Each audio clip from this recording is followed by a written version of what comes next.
హైదరాబాద్ లో కన్సల్టేషన్ మరియు 3,500 రూపాయల colour Doppler test Avis hospitals లో ఉచితంగా పొందండి. నమస్తే రమగారు. నమస్తే జయ. రమగారు, గతంలో మనం కొంచెం అమ్మవారి ప్రాశస్త్యం ఉన్న స్టోరీలు చెప్పుకున్నాం. ఒక స్టోరీ అయితే నాకు అసలు అది ఎవర్ గ్రీన్ స్టోరీ, మనకి అమ్మవారి గాజుల స్టోరీ అండి.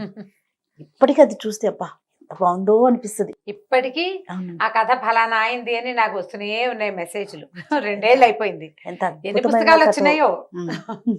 అవును, అలాంటి కథ మన మా బాస్ సుమన్ గారు కలిసినప్పుడల్లా ఏదైనా స్టోరీ విషయం వచ్చినప్పుడల్లా, జయ రమగారితో ఇలాంటి స్టోరీస్ ఏమైనా ఉంటే ఇంకొంచెం చెప్పించండి జయ, అమ్మవారి స్టోరీలు చాలా బాగుంది చాలా బాగుంది అని చెప్తూ ఉంటారు ఆయన. చాలా మంది ఇష్టపడతారండి ఆ కథ. అలాంటివి ఏదన్నా ఇంకా ఏమన్నా ఉంటే మీ దగ్గర, మీకు ఐడియాలో ఉంటే ఒకటి చెప్పండి. మరి అలాంటిది కాదు కానీ అమ్మవారికి సంబంధించిందే ఒక కథ చెప్తాం. మొన్న ఒకటి చెప్పుకున్నాం మనం, చెట్టులో అమ్మవారు ఉండటం. అవును, ఇది ఒకటి చెప్దాం. ఒక పల్లెటూరులో సుబ్బయ్య అని ఒక ఉప్పు వ్యాపారస్తుడు ఉండేవాడు. ఉప్పు అమ్మేవాడు అనమాట. ఉప్పు వ్యాపారం అంత పెద్ద ఖాస్ వ్యాపారం కాదు. పాత రోజుల్లో ఎంత ఉప్పు 10 పైసలు, కానీ అర్ధనా కూడా ఉండేది. అయితే ఇంక పెద్ద వ్యాపారం ఏమీ లేదు. పొద్దున్నే పోయి అమ్ముకుని వచ్చి రాత్రికి ఆ మిగిలింది వచ్చింది దాంతో రోజు గడిచేది.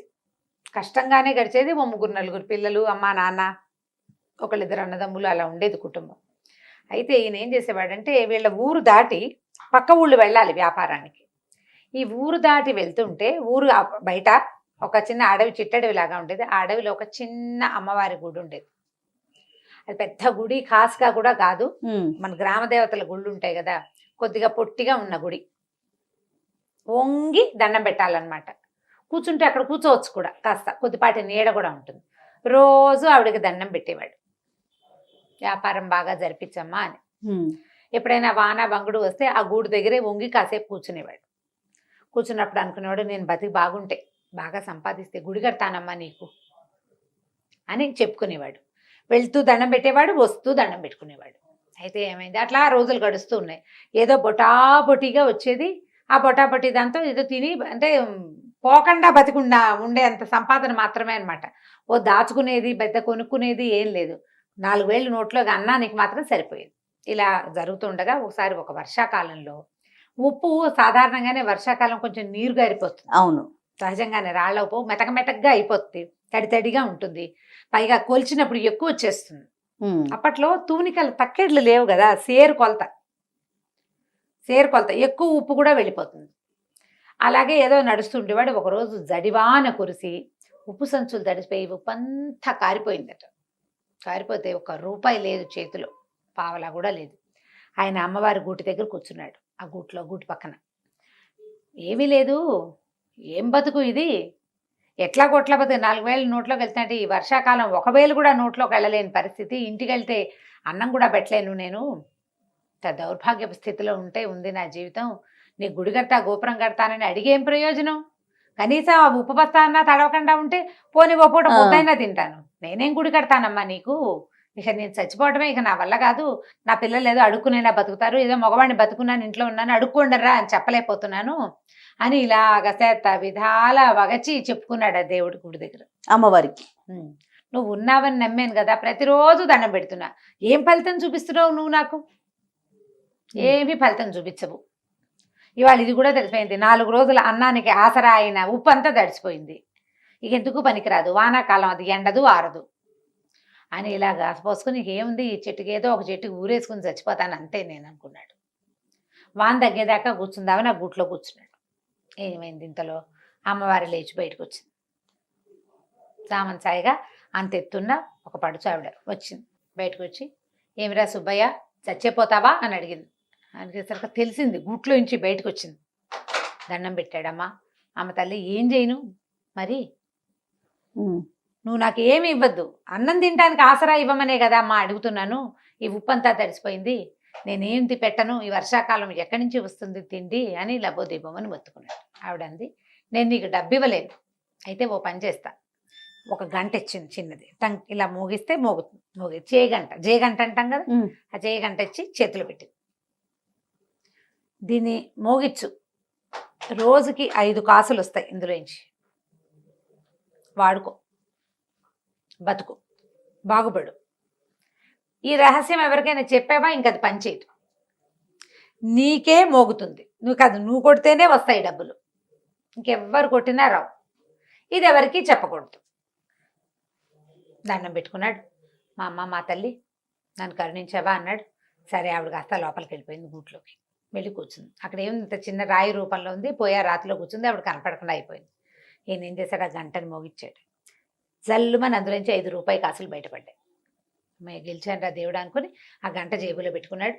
డబ్బులు పుచ్చుకొని ఇంటికి వెళ్ళిపోయాడు. ఓ 2 కాసులు 2 రూపాయలు 3 రూపాయలు పెడితే శుభ్రంగా అన్నము ఇల్లు వాకిలి శుభ్రంగా గడిచిపోయేది. 2 రూపాయలు పక్కన పెట్టుకునేవాడు. క్రమంగా రోజు గంట కొట్టడం 5 రూపాయలు రావటం, గంట కొట్టడం 5 రూపాయలు రావటం. దీంతో వ్యాపారం వేరే కొత్తది పెట్టుకున్నాడు. ఉప్పు కొట్టు పెట్టుకున్నాడు. మెల్లిగా పెరగటం మొదలుపెట్టాడు. డబ్బులు చేరుతున్నాయి కదా. ఈ చేరుతున్న డబ్బులతో ఏం చేశాడంటే అమ్మవారి గుడి కడతానని మొట్టమొదటి చెప్పుకున్నాడు కాదు. సరే ఒక చిన్న దేవాలయం కట్టించాడు. క్రమంగా పెంచుదాం అనుకున్నాడు. ఊళ్ళో అందరూ ఆశ్చర్యపోయారు. ఇతను ఉప్పు వ్యాపారంతో ఇతనికి వచ్చింది, కానీ సడన్ గా ఇప్పుడు లక్షలు వచ్చి పడిపోయాయి అనుకో, అమ్మో ఏదో వీడి బ్రహ్మాండం బదలైందిరా అని భావిస్తారు జనం, ఎక్కడి నుంచో పడిందని. 5 రూపాయలు రోజు వచ్చేవాడికి ఎవరికి తెలుస్తుంది? నిశ్శబ్దంగా చాపకింది నీరులాగా డబ్బు అతని జీవితంలోకి ప్రవేశించేసింది. కొన్నాళ్ళు గడిచింది, చాన్నాళ్ళు. రోజు పొద్దున పూజ చేసేవాడు, గంట వాయించేవాడు, 5 రూపాయలకు పడేవి ఆయన దాచుకునేవాడు. వాడుకోగా కొంతమందికి కోట్లు పెద్దవి చేశాడు, పని వాళ్ళని పెంచాడు, అందరికీ అన్నీ వచ్చినాయి. గుడి కూడా కట్టేశాడు, చాలా మటుకు కట్టాడు. కొన్నాళ్ళ తర్వాత ఏమైందంటే ఇల్లంతా రెనోవేట్ చేయించుకున్నారు బాగా. ఈ రెనోవేషన్లో భాగంగా వాళ్ళ ఆవిడ దగ్గరుండి సున్నాలు వేస్తూ పూజా మందిరం చక్కగా బాగు చేయించి, పెద్దగా చెక్కలు బాగా డిజైన్ లాగా చేయించి, ఈ పాత గంట ఇది ఎందుకని తీసుకెళ్లి పాత సామాన్లు వాడికి ఇచ్చేసింది. అయ్యో. ఈయన ఆ రోజు ఊరెళ్ళాడు. పొద్దున్నే ఊరెళ్ళిపోయాడు. అర్ధరాత్రి ఎప్పుడో తిరిగి వచ్చాడు. మర్నాడు పొద్దున్న దేవుడి దగ్గర చూస్తే గంట లేదు. ఇప్పుడు ఏం చేయాలి గంట?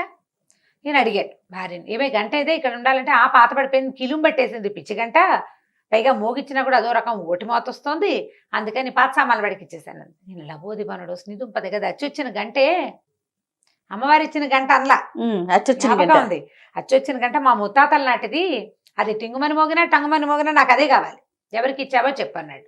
ఎవరికి ఇచ్చావంటే వీళ్ళకి 3 సందులు అవతల కనకయ్య అని ఒక పాత సామాన్లు కొనేవాడు ఒకడు ఉన్నాడు. వాడికి అమ్మేసింది. వాడికి ఇంట్లో అవి ఇవి సామాన్లు పాత అమ్మేస్తూ ఈ గంట కూడా ఇత్తడి వస్తువులాగా, ఇత్తడి కంచు గంటలు కదా ఆ రోజుల్లో ఉండేవి, ఇప్పుడు కూడా కంచు గంట అయితేనే మోగుతుంది. కంచు సామాన్లు, ఇత్తడి సామాన్లు, పాత సామాన్లు, చిల్లులు పడ్డవి, కిలిం పట్టినవి, తర్వాత ఇనప రేకులు, ఇంట్లో ఏవో ఉంటాయి రకరకాలు, అలాంటివి ఇచ్చేసింది. ఇది కూడా అతనికే ఇచ్చింది. పరిగెత్తుకుంటూ ఆ కనకయ్య వాళ్ళ ఇంటికి వెళ్ళాడు. కనకయ్య మా ఆవిడ ఇచ్చిన సామాన్లలో ఒక గంట ఉంది కదా, ఆ గంట ఇచ్చేదాకన్నాడు.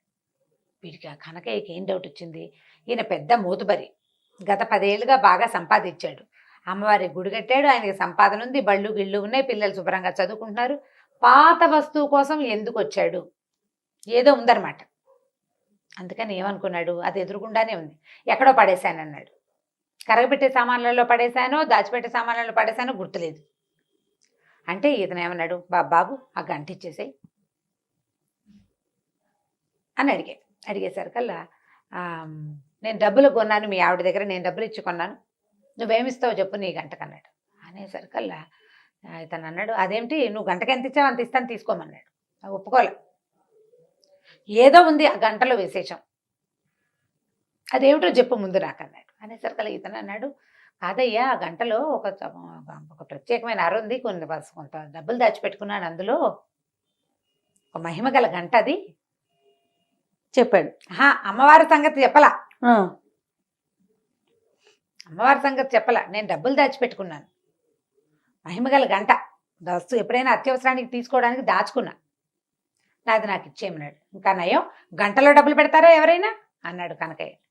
గంట అంటే ఏముంటుంది, ఇట్లా ఇలా ఉంటుంది, పైన పీడు ఉంటుంది, లోపల వేళ్లాడే ఒక లోలకం లాంటిది ఉంటుంది, ఇలా అంటే మోగుతుంది. అందులో రహస్య పర్లు ఎలా ఉంటాయి చెప్పు, పైగా నేను తెచ్చేటప్పుడు చూసి అందులో ఏం లేదు, నువ్వు అబద్ధం చెప్తున్నావు అన్నాడు.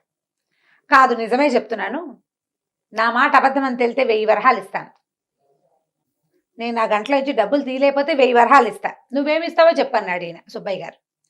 ఈతను ఏమన్నాడు, నేను 1000 వరహాలు ఇస్తా, ఆ గంటలో ఏం లేదన్నాడు. రేపొద్దున చూపిస్తానన్నాడు. సరే ఈయన ఏమనుకున్నాడు, సరేలే వాడేం చేయలేడు దాన్ని, ఈయన ఇంటికి వెళ్ళిపోయాడు. మర్నాడు పొద్దున జనాలందరినీ పిలుచుకుని ఆయన వచ్చాడనమాట. ఈ లోపల ఈ రాత్రి కనకయ్య సాయంకాలం నుంచి మొదలుపెట్టి వాళ్ళ తమ్ముడిని పిలిచాడు, బావమరిదని పిలిచాడు. ఆ గంటను తిరిగేశారు, మరగేశారు, నేలకేసి కొట్టారు, విసిరారు. ఎక్కడి నుంచి ఏమీ బయటికి రాలే. దాంట్లో ఒక అర ఉండేందుకు ఏ అవకాశము లేదు.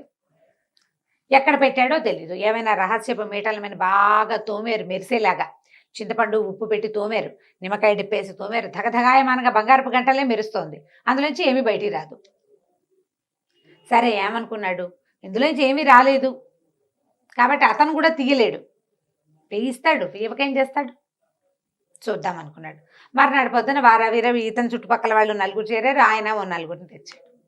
గంట అందరి మధ్యలో ఆ గంట ఆయనకి ఇచ్చేయాలి. ఇచ్చేసరికల్లా సరే ఇందులో ఏమీ లేదు, నేను తిరిగేశాను, మరగేశాను, ఇందులో ఏం లేదు, నువ్వు అబద్ధం చెప్పావు, 1000 అక్కడ పెట్టి గంట తీసుకోమన్నాడు. 1000 రూపాయలు ఇస్తానన్నాడు కదా. అయితే సుబ్బయ్య గారు అన్నాడు, ముందు గంట నా చేతిలో పెట్టు, డబ్బులు నేను తీసి చూపిస్తాను నీకు ఇందులో. సరే ఇచ్చాడు. ఇచ్చేసరికల్లా ఈయన ఏం చేశాడు, ఆ గంటను దండం పెట్టుకుని అలాగా మోగిచ్చి ఆ గంటల నుంచి 5 రూపాయల బిళ్ళలు అతని చేతిలో పెట్టాను. ఇదిగో నేను దాచిపెట్టాను, ఇదిగో అని చూపించాను. జనాలంతా ఆశ్చర్యపోయారు, ఎలా దాచావు అని. ఇప్పుడు నా పూర్వీకుల గంట కదా, ముత్తాతల నుంచి మా ఇంట్లో ఉంది, నేను దాని ఆసరాతోటే బతికాను, నేను మీకు చూపించేస్తానా, నాది ఇది, మా ఇంట్లో నుంచి ఇతను తెచ్చాడు, ఎందుకు చూపిస్తాను నేను మీకు, ఎలా దాచాను చూపించక్కర్లేదు. ఇప్పుడు కనకయ్య ఇది ఆశపడ్డందుకు ఏమిటి ఇచ్చేస్తే గంట అని అడిగితే ఏముంది, పావలా ఇచ్చుంటాడు ఆ గంటకి. ఆ పావలాను ₹1 పావలాకి ₹1 లేదా రూపాయి ఇవ్వు అంటే సరిపోయేది. పందెం కట్టేందుకు 1000 రూపాయలు ఇవ్వాల్సి వచ్చింది. అయితే ఈయనేమన్నాడు సుబ్బయ్య గారు, అంత వద్దులేవయ్యా, నా గంట నాకు ఇచ్చావు, సగం ఇవ్వు చాలు, ఆ సగం కూడా నాకు ఇవ్వద్దు. ఊళ్ళో అమ్మవారి గుడి ఉంది కదా, ఊరి చివర, గుడి బాగు చేయించడానికి డబ్బులు ఇవ్వు, గుడిని పెద్దది చేయడానికి. కానీ ఈ కనకయ్య దగ్గర నుంచి 500 రూపాయలు ఇప్పించాడు ఆ గుడికి. గుడిని ఇంకా కాస్త బాగు చేశారు. మరి 500 రూపాయలు అంటే ఆ రోజుల్లో ఎక్కువ కదా. నేను అమ్మ తమ తల్లి నా మొత్తాన్ని నా చేతిలోకి వచ్చేసావు నువ్వని ఆ గంటకి దండం పెట్టుకుని తీసుకెళ్లి తన ఇంట్లో పెట్టుకున్నాడు. కనుక ఈ సుబ్బయ్య గారు ఉన్ననాళ్లే ఆ గంట పనిచేస్తుంది. ఆ తర్వాత ఎవరి చేతికి దొరికినా మోత వస్తుంది కానీ అందులో నుంచి డబ్బులు రావు. కేవలం సుబ్బయ్యకే ఇచ్చింది అనమాట అమ్మవారు అవకాశం. ఎందుకు ఇచ్చింది, అతను భక్తి వల్ల. రోజు దండం పెట్టుకుని, ఉప్పు వ్యాపారస్తుడు, ఉప్పు ఎంత అమ్ముకుంటాడు, రోజుకి రూపాయి ఆదాయం లేనివాడు, నా బతుకు బాగుంటే నీకు గుడి కడతానని భగవంతుని పట్ల ఆ రకమైన ప్రేమను అతను ప్రదర్శించినందుకు అతనికి ఆ గంట ఇచ్చిందనమాట. గంట పుచ్చుకుని ఇంటికి వచ్చేసాడు. ఆ తర్వాత ఈయన దారిని నేను హాయిగా ఉన్నాడు, ఆయన దారిని ఆయన హాయిగా ఉన్నాడు. కథ కంచికి మనం ఇంటికి. చాలా బాగుంది. చిన్న కథ కానీ మంచి కథ, మంచి మహిమ ఉన్న కథ కదండి అమ్మవారి కథ. రైట్ రమ్మగారు, నమస్తే. నమస్తే జయ. రమ్మగారు ఈ రోజు ఏం స్టోరీ చెప్పబోతున్నారు? భక్తిని గురించిన ఒక కథ చెప్తాం. ఓకే, అంటే భక్తిని పెంపొందించటమా? పెంపొందించడం కాదు, అసలు భక్తి, నమ్మకం, అపనమ్మకం, భగవంతుడిని తెలుసుకోవడం, తెలుసుకోకపోవటం, జ్ఞానికి అజ్ఞానికి ఉండే వ్యత్యాసం ఏమిటి? ఇంట్రెస్టింగ్ అండి. విషయం ఇంట్రెస్టింగే, కథ కూడా చాలా ఇంట్రెస్టింగ్ గా ఉంటుంది. చెప్పండి. ఇప్పుడు చాలా కాలం క్రితం పల్లెలు వాట్లలో పెద్దగా దేవాలయాలు అవి లేని ఊళ్ళు ఉండేవి వరకు. ఇప్పుడు ప్రతి పల్లెకి బోల్డని దేవాలయాలు, చిన్న చిన్న ఊళ్ళల్లో కూడా పెద్ద పెద్ద కట్టడాలు అవన్నీ ఉన్నాయి. కాదు రమ్మగారు, ప్రతి గ్రామానికి ఒక రామాలయం అంటారు కదండి. రామాలయం అంటే ఒట్టిగా మండపం, ఒక మందిరం లాంటిది. రాముల వారి విగ్రహాలు, ధూపదీప నైవేద్యాదులు అవి ఏముండవు. ఇప్పుడు మా ఊరుందా, మా ఊళ్ళో ఒట్టి రామభజన మందిరమే అది. రామాలయం అంటే సీతారాముల లక్ష్మణుల విగ్రహాలు, ఇవి షోడశోపచారాలు చేయటాలు అవి చాలా తక్కువే చేయ. భజనలు ఉండేవి, రామభజన చేస్తారు. మాకు 2 రామభజన మందిరాలు ఉండేవి. ఇప్పుడు కూడా అవే రామభజన మందిరాలు ఉన్నాయి. అక్కడ విగ్రహాలు ఏముండవు, ఏమి లేదు, 2 పటాలే, అక్కడో పటం ఇక్కడో పటం. ఇక్కడ కొన్ని జాతుల వాళ్ళు ఇక్కడ, కొన్ని జాతుల వాళ్ళు అక్కడ చేసుకోవడం. ఇప్పుడు ఒక మహాలక్ష్మి వారు, మా ఊళ్ళ అమ్మవారు వెలిసిన ఒక దేవాలయం ఉంది, మా వాళ్ళు కట్టింది అంతే. ఇది కూడా దేవాలయం అంటే పెద్దగా మనకి గోపురాలు అవి ఉన్నది ఏం కాదు. ఒక భక్తికి ఒక సులువైన మార్గం అంతే. భగవంతుని తలుచుకునేందుకు సులువైన మార్గాలు. ఇప్పుడు పల్లెటూళ్ళల్లో, కొండ కోనల్లో ఎక్కడుండేవి దేవాలయాలు? ఉండేవి కాదు. అయితే ఏమైంది, పూర్వం చాలా కాలం క్రితం ఒక పల్లెటూరికి ఆనుకుని ఒక కోయ జాతులు కొండవాళ్ళు ఉండే ఒక పెద్ద అడవి ఉండేది. పల్లెటూళ్ళలో ఏదో సామాన్య పాఠక జనం ఉండేవాళ్ళు, 4-5 బ్రాహ్మణ కుటుంబాలు కూడా ఉండేవి. ఏదో ఎలాగోలాగా అప్పుడు ఏంటంటే కొద్దిగా చారెడు భూమి ఉంటే ఏదో దున్నుకుని వచ్చిన వడ్లతోటి అన్ని మారకపు రోజులు, వస్తు మార్పిడి రోజులు. అలాగే ఏదో బతికేవాళ్ళు. పెద్దగా డబ్బులు గిబ్బులు అన్ని చోట్ల డబ్బు ఉండటము, ధనంగా ధనికులు భూస్వాములు ఉండే రోజులు కావు అసలు అవి. ఒకవేళ ఉన్నా ఎక్కడో పెద్ద ఊళ్ళల్లో ఉండేవాళ్ళు. ఈ పల్లెల్లో వాటిలలో ఏదో ఉంటే పొలాలే తప్పిస్తే డబ్బున్న వ్యవహారం ఏమీ కనపడేది కాదు. అయితే ఈ పల్లెటూరున అనుకున్న మొన్న అడవి ఉంది కదా, అందులో కొన్ని కోయా కొండ జాతుల వాళ్ళు ఉండేవాళ్ళు. అయితే ఏమైందట, ఓ సంవత్సరం బాగా వానలు పడి పైనుంచి ఒక సెలయేరులో కొన్ని దుంగలు అవి కొట్టుకొస్తాయి కదా, అట్లా అవునండి. ఒక చెట్ల కొమ్మలు కొట్టుకొస్తాయి, దుంగలు కొట్టుకొచ్చేస్తాయి. వానకి మొదలు కదిలిపోయి చెట్లు పడిపోతాయి, అదంతా కింద కొట్టుకొచ్చేస్తుంది. అట్లా కొట్టుకొచ్చిన వాటిలలో ఒక అంత పెద్ద చింతమొద్దు దొరికింది వాళ్ళకి. చింతమొద్దు దొరికితే అది బాగుంది అనుకున్నారు. ఇప్పుడు మిగిలిన చెట్లు అన్ని ముక్కలు చేసి పెట్టుకున్నారు. ఈ చింతమొద్దుని మామూలుగా ఏం చేస్తారంటే చింత కానీ వేప కానీ మామిడి కానీ నీటిలో బాగా నాననిస్తారు. దాన్ని ఏదో అంటారు, పేరు గుర్తు రావట్లేదు. దీన్ని ఏంటంటే దాని లైఫ్ పెరుగుతుందన్నమాట. నీటిలో నానిన కొద్దికి గట్టిదనం వస్తుంది చెక్కకి. తర్వాత దాన్ని ఆరబెట్టి దాంతో ఫర్నిచర్ చేసుకుంటారు. సీజనింగ్ అంటారు. ఓకే. సీజన్డ్ వుడ్ దాని పేరే అది. ఆ సీజనింగ్ ఏంటంటే నీళ్ళలో పడేసేయటమే అనమాట. నిద్రగన్నేరు చెట్లు కూడా కొట్టేసి పెద్ద పెద్ద దుంగల్ని చెరువుల్లో పడేస్తారు. పడేసి కొంతకాలం బాగా అది నానిన తర్వాత దాని లైఫ్ పెరుగుతుంది. ఆ చెక్క లోపల ఇంక్లూషన్స్ ఉంటాయా, వరుసల్లో వస్తాయి లోపల, ఆ తెరలు అవన్నీ ఫిక్స్ అవుతాయి అన్నమాట. దానికి బిగు వస్తుంది ఆ చెక్కకి. అట్లా ఈ నీళ్ళల్లో నాననిచ్చారు. ఆ చింతమొద్దుని ఒకరోజు పగలేద్దామని దాన్ని తీసుకొచ్చి బయట పెట్టుకున్నారు. బాగా ఆ మాత్రం ఎత్తుగా ఉన్నది, బాగా మంచిది. ఇట్లా కావలించుకుంటే ఒక పెద్ద 2 బలాఢ్యులు అట్నుంచి ఇట్నుంచి పట్టుకున్నా వాళ్ళ చేతులు కలవనంత పెద్ద దుంగ అది. 2 బలమైన వాళ్ళు 2 చేతులు అట్నుంచి ఇట్నుంచి కావలించుకుంటే బాగా ఆ మాత్రం కైవారం ఉంటుందా, అంతకంటే ఎక్కువ, అంత పెద్దది. అంత పెద్ద దుంగ. అంత పెద్దదంటే చాలా మంచి వస్తువులు అవి బాగా తయారవుతాయి అని భావించారు. అయితే ఏం చేశారు, నీళ్ళ నుంచి బయటపడేసారు. కొద్దిగా ఆరాక దాన్ని పగలేయటానికి కొట్టేసరికల్లా ఏమైందంటే దానికి బార్క్ లాగా ఉంటుంది కదా, అది ఏమంటారు మన బెరడు, అది ఊడిపోయింది. అది ఊడిపోయి దుంగ కొంచెం పక్కకి వాలితే కింద అది పగలగొట్టడానికి దుంప తెగింది. ఒక కుర్రాళ్ళు కొంతమందికి నేల మీద పడుకున్నారు. ఒక కుర్రాడు నేల మీద పడుకుని ఇట్లా అలా చూసేసరికి ఆ దుంగకి ఇవి చెక్కల్లో ఒక రకమైన తెరలుగా ఒక డిజైన్ లాగా ఉంటుంది కదా, ఆ డిజైన్ ఎలా కనపడిందంటే దాని మీద ఉన్నది ఆ దుంగకి 2 కళ్ళు ఉన్నట్టు కనపడింది వాడికి. ఓ ఇది చూస్తోందిరా అన్నాడు. చూడటం ఏమిటి, దాన్ని నిలబెట్టారు. చూస్తే ఇట్లా నిలువుగా ఉన్న దుంగకి ఇట్లా 2 కళ్ళల్లే కనపడ్డాయి. అప్పుడు వాళ్ళు ఏమనుకున్నారు, ఎంత కొట్టినా కసుగందల చెక్క ఇక్కడ, బెరడు మాత్రం ఊడిందంతే. చూస్తుంటే వాళ్ళకి సంతోషం వచ్చేసింది. ఈ దుంగని ఇది జేజి అని భావించి ఏం చేశారు, ఆ చెరువు పక్కనే ఎక్కడ సెలయేరు ఎక్కడ కిందకు వచ్చిందో దాన్ని కొంచెం పక్కగా ఆ తడి ఇవక లేకుండా చూసుకుని ఓ చోట నిలబెట్టి బొట్టు పసుపు రాసి బొట్టు పెట్టుకున్నారు. అక్కడి నుంచి ఆ దుంగని జేజిగా భావించి రోజు దండం పెట్టుకోవటం మొదలుపెట్టారు. పసుపు రాసేవాళ్ళు, బొట్టు పెట్టేవాళ్ళు. ఏదో శుక్రవారాలు శనివారాలు ఏమీ తెలియదుగా వాళ్ళకి, అమాసలు పున్నాలు తెలుసు, కార్తెలు తెలుసు. ఆ ప్రకారంగా అప్పుడు ఆ కార్తెలు అమ్మవారికి చేయవలసిన కొలుపులు ఈ దుంగ జేజికే చేసుకునేవాళ్ళు వాళ్ళు. అయితే ఒకనాడు ఈ పక్కన పల్లెటూళ్ళలో బ్రాహ్మణ కుటుంబాలు ఉన్నాయి కదా, ఈ పల్లె నుంచి ఒక ఆయన అటు దారేపోతూ చూసి ఇట్లా నిలబడి ఉన్న అమ్మవారిలో ఒక శక్తి ఆయన ఆకర్షించింది. ఆ నేత్రాలు కూడా చూస్తున్నట్టుగా కనపడ్డాయి. వీళ్ళు పైగా చక్కగా పసుపు రాసి బొట్టు అది పెట్టేసరికి పైన బొట్టు కింద నేత్రాలతోటి చాలా ఆకర్షణీయంగా కనపడింది. ఆయన ఏమనుకున్నాడంటే ఏదో శక్తి వెలిసింది ఇక్కడని రోజు దీపం పెట్టేవాడు. ఏం పెద్ద విశేషం ఏం లేదు, వచ్చి దీపారాధన చేసేవాడు. ఏదో పండో ఫలమో పంచదారో పట్టుకొచ్చి పెట్టేవాడు. ఈ పల్లె వాళ్ళు ఉన్నారుగా కొండవాళ్ళు, వాళ్ళు కూడా ఏదో పెట్టేవాళ్ళు తెచ్చి. అక్కడి నుంచి కొలుపులు అంటే వాళ్ళు ఏవో బలేసేవాళ్ళు, ఆ బలులు వేస్తుండేవారు. ఏం చేశారు, క్రమంగా 4 నిట్టాళ్ళు పాతి చుట్టూతా ఒక దడిలాగా కట్టారు. వానకి అది తడిసిపోకుండా, ఎండ క్రమంగా దుంగ కదా పాడవుతుందని భావించి ఓ చిన్న తాటాకు పందిరి, దాని కింద ఈ జేజి. సంవత్సరాలు గడిచినాయి. ఈ కొండవాళ్ళు కోయవాళ్ళు అంటే అయ్యోరు రోజు పూజ చేస్తాడు కదా, అందుకని ఏం చేసేవాళ్ళు, ఈ అడవిలో పండిన వెదురు బియ్యము, పప్పు, ఉప్పు, బెల్లం వాళ్ళు మారకల్లో తెచ్చుకునేవాళ్ళు. అయ్యవారికి కూడా ఏదైనా ఇవ్వాలని భావించేవాళ్ళు. భావించి ఈయన కొద్దిగా సమర్పించేవాళ్ళు. డబ్బులు ఏం లేవు, కానీ భోజనానికి మాత్రం ఏర్పాటు జరిగిపోయేది బ్రాహ్మణుడికి. ఆయన రోజు వాన వంగుడు చలికాలం ఏదైనా సరే రావడం, ఖచ్చితంగా ఉదయకాలం దీపారాధన చేయటం నియమం. దీపం పెట్టేవాడు ఖచ్చితంగా.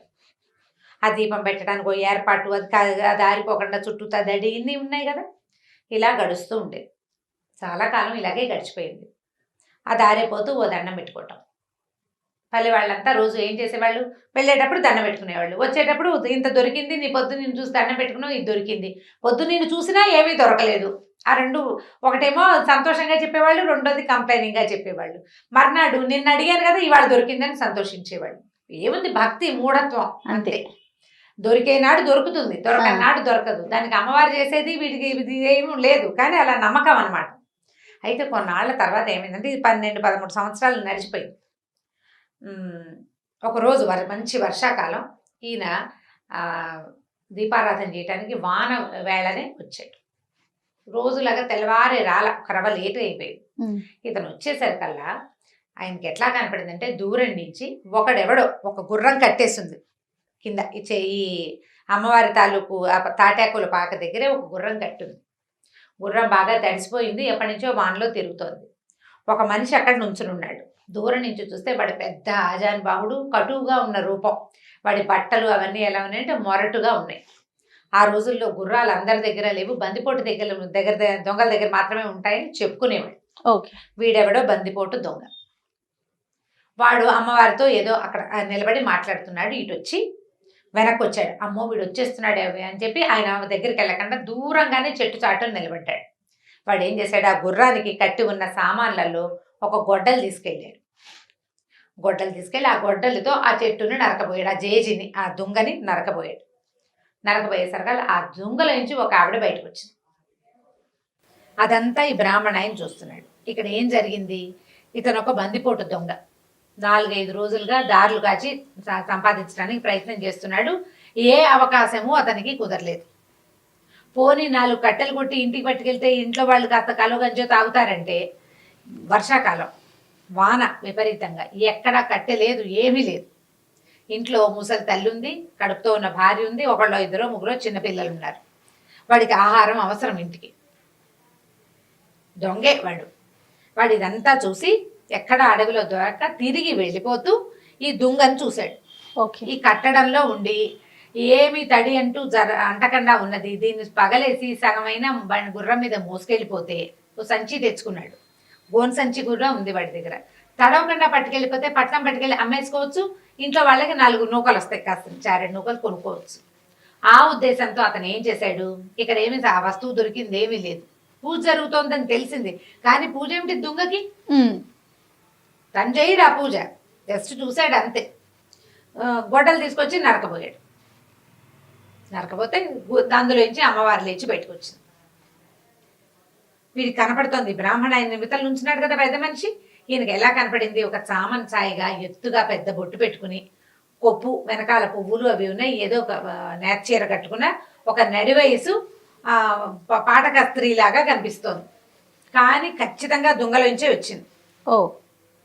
అప్పుడు ఆవిడ ఏం చేసింది, ఏరా నాయన ఇట్లా కొట్టేస్తున్నావు, నేను ఎప్పటి నుంచో ఈ దొంగలో ఉన్నాను, ఈ పాటకు జనం అంతా దండం పెట్టుకుంటారా నన్ను, నువ్వు దొంగను కొట్టద్దు నువ్వు అన్నది. అనేసరికల్లా ఆ దొంగ అన్నాడు, నేనేం చేయను, నాకు ఎక్కడ ఏమీ దొరకలేదమ్మా, ఏదైనా 1 రూపాయి దొరికినా నిన్ను వదిలిపెట్టి వెళ్ళిపోయేవాడిని, పగలేసి తీసుకెళ్ళాను అనుకో 10 రూపాయలు దొరుకుతాయి, నేను అందుకే కొట్టబోయాను అన్నాడు.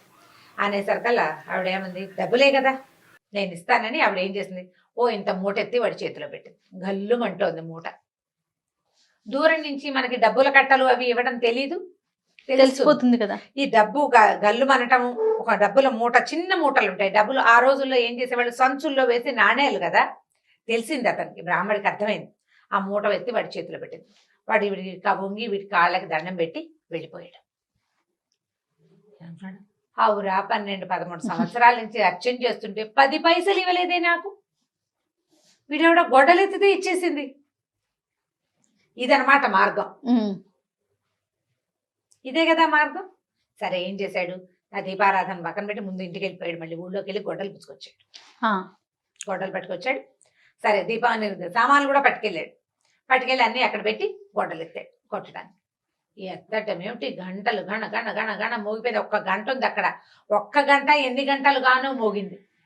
పెద్ద వెలుగు వచ్చింది ఒకేసారి. పిడుగు పడితే మెరుపు వస్తే ఎలా వస్తుంది, ఆ మెరుపు మనకు కంటి ముందే మెరిస్తే కళ్ళు చీకట్లు గమ్మిపోతుంది మనకి. పెద్ద మెరుపుల్లే వచ్చింది. ఈ దెబ్బ అసలు ఇట్లా దానికి తగలకుండానే, ఇంకా తగల్లా గట్టిగా, తగలక ముందే పెద్ద మెరుపు, గంట మోగిపోయింది విపరీతంగా. కళ్ళు కాస్తపోయినాయి బ్రాహ్మణాయనకి. అమ్మో నా కళ్ళు కనపట్ల, కళ్ళు మిరుమిట్లు కొలిపోయి ఇవి గొడ్డలి పడిపోయింది, కళ్ళు మూసుకుని కింద కోలుపడిపోయాడు. అక్కడి నుంచి లోపల నుంచి అమ్మవారు లేచి బయటకు వచ్చింది. బయటకు వచ్చేసరికల్లా ఏం బ్రాహ్మణాయన, అదేమిటమ్మా నన్ను గుడివాడిని చేసేసావు నువ్వు, ఇందాకటి వాడు కొట్టినప్పుడు వాడికి కొడుతుంటే వాడికి డబ్బిచ్చేవే, ఇన్నేళ్ల నుంచి నిన్ను సేవిస్తున్నాను, నాకు ₹1 ఇవ్వాల, పైగా కొడితే డబ్బిస్తావని నిన్ను కొట్టబోయాను నేను, వాడికి డబ్బిచ్చి నా కళ్ళు పోగొడతావా నువ్వు, నీకు భక్తుడిని కదా, 12-13 ఏళ్ళ నుంచి నిన్ను సేవిస్తున్నాను ఇన్ని సంవత్సరాలుగా అనేసరికల్లా ఆవిడ ఏమందంటే, నిజం, నువ్వు నా భక్తుడివి, వాడు నా భక్తుడు కాదు, వాడికి నేను ఉన్నట్టే తెలీదు, నన్ను అమ్మవారిగా భావించి కొట్టలే, వాడు దుంగగా భావించి కొట్టాడు, వాడు అజ్ఞాని, ఇందులో దేవుడు లేడని వాడు అనుకున్నాడు, నీకు తెలుసు నేను ఇందులో ఉన్నానని, నీకు తెలుసు కదా, తెలిసి నువ్వు నన్ను కొట్టబోయావు, భగవంతుడని తెలిసి శక్తి అని తెలిసి కొట్టబోయిన వాడికి కళ్ళు పోవాలా ప్రాణం పోవాలా, వాడు అజ్ఞానంతో చేశాడు, వాడికి తెలియదు, అసలు నేనెవరో తెలియదు వాడికి, నువ్వు 12-13 సంవత్సరాల నుంచి నేను ఇక్కడ ఉన్నానని నమ్మేవు, నాకు రోజు దీపం పెట్టావు, నువ్వు పెట్టిన దీపపు వెలుగులోనే ఈ ఊరి జనమంతా నన్ను చూసి దండం పెట్టారు, ఒక్కరోజు కూడా అన్నానికి వెతుక్కున్నావా నువ్వు, ప్రతిరోజు నీ అన్నం ఏర్పాటు చేశాను నేను, నువ్వు నాకు దీపం పెట్టినందుకు ప్రతిగా నీకు భోజనం ఏర్పాటయ్యింది, అది నేనే చేశానని మరి నేను కాకపోతే ఎవడు చేశాడు, వాళ్ళు నీకు తెచ్చిచ్చారు, నాకు నువ్వు దీపం పెట్టావు కాబట్టి వాళ్ళు నీకు ఇచ్చారు, మీ ఇంట్లో నువ్వు పెట్టుకుంటే తెచ్చియ్యరు కదా, ఇప్పుడు వాడు అజ్ఞానంతో కొట్టాడు, వాడికి నేను వద్దన్నా కొడతాడు, నేను వాడిని ఏం చేయలేను, ఎందుకంటే వాడు నన్ను నమ్మడు, అసలు నేను తెలియదు వాడికి, నీకు తెలుసు, తెలిసి నువ్వు చేయొచ్చా ఈ పని, తెలియని వాడు ఏ తప్పు చేసినా ఓకే, తెలిసిన వాడు చెయ్యొచ్చా, ఇది తప్పని నీకు తెలుసు, చెయ్యకూడదు కదా, అందుకే నీ కళ్ళు పోయినాయి,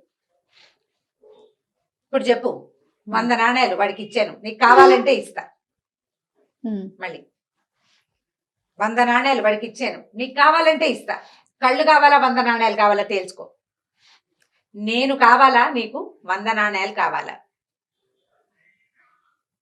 ఇప్పుడు సమాధానం ఏది, బ్రాహ్మణుడు నిర్ఘాంతపోయాడు, కాదు డబ్బుకు ఆశపడ్డాను నేను, ధనదేవత నన్ను అట్లా పిలిచింది, ఇన్నాళ్ళు నువ్వు నాకు అన్నం పెడుతున్నావన్న జ్ఞాపకం నాకు లేదు, నీ వల్లే నేను ఉంటున్నాను, నువ్వు నన్ను ఉండనిచ్చావు కాబట్టి ఉన్నాను ఇన్ని సంవత్సరాలు, నేను ప్రతిరోజు దీపం నేను పెట్టట్లేదు, నన్ను నువ్వు పెట్టనిచ్చావు, గుర్తించాడు, మనకు అవకాశం ఇస్తాడమ్మా భగవంతుడు, నేను చేస్తున్నానని అనుకుంటే ఎట్లా, ఈ పని చేసేందుకు నాకు అవకాశం భగవంతుడు ఇచ్చాడు, ఆయన ఇవ్వదలుచుకోలేదు, శక్తి మన ఈ పని చెయ్యనివ్వలేదు అంటే చేయనివ్వదు, అంతే, ఇంకా చేయనివ్వదలుచుకోకపోతే ఇక చెయ్యదు, ఏం లేదు, సున్నా, మనం ఇదంతా నీ ప్రతిభ ఎట్లా అవుతుంది, నీ కాలు చెయ్యి కదులుతున్నాయంటే నీ వల్ల, అది కాదే, నీ వల్ల కాదు, ఎవ్వడి వల్ల కాదు, నీ లోపల అంతర్జ్యోతి ఒకటి వెలుగుతున్నంత సేపే నువ్వు చేయగలుగుతావు, ఆ జ్యోతి కొడిగట్టిన మసిబారిన నీ వల్ల కాదు, దాన్ని అలా వెలిగించి ఉంచేదే భగవత్ శక్తి, అది ఒప్పుకుంటేనే నీ కాళ్ళు చేతులు అన్ని సమస్తము వదులుతాయి, నువ్వు చేస్తావు క్రియ, ఏదో విజయం సాధిస్తావు, భగవంతుడు ఒప్పుకొని శక్తి ఒప్పుకోనప్పుడు ఇంకా నువ్వు చేసేదేం లేదు, అవును, దాంతో ఆవిడ కాళ్ళు పట్టుకున్నాడు, నన్ను రక్షించు, నాకు బుద్ధి వచ్చింది,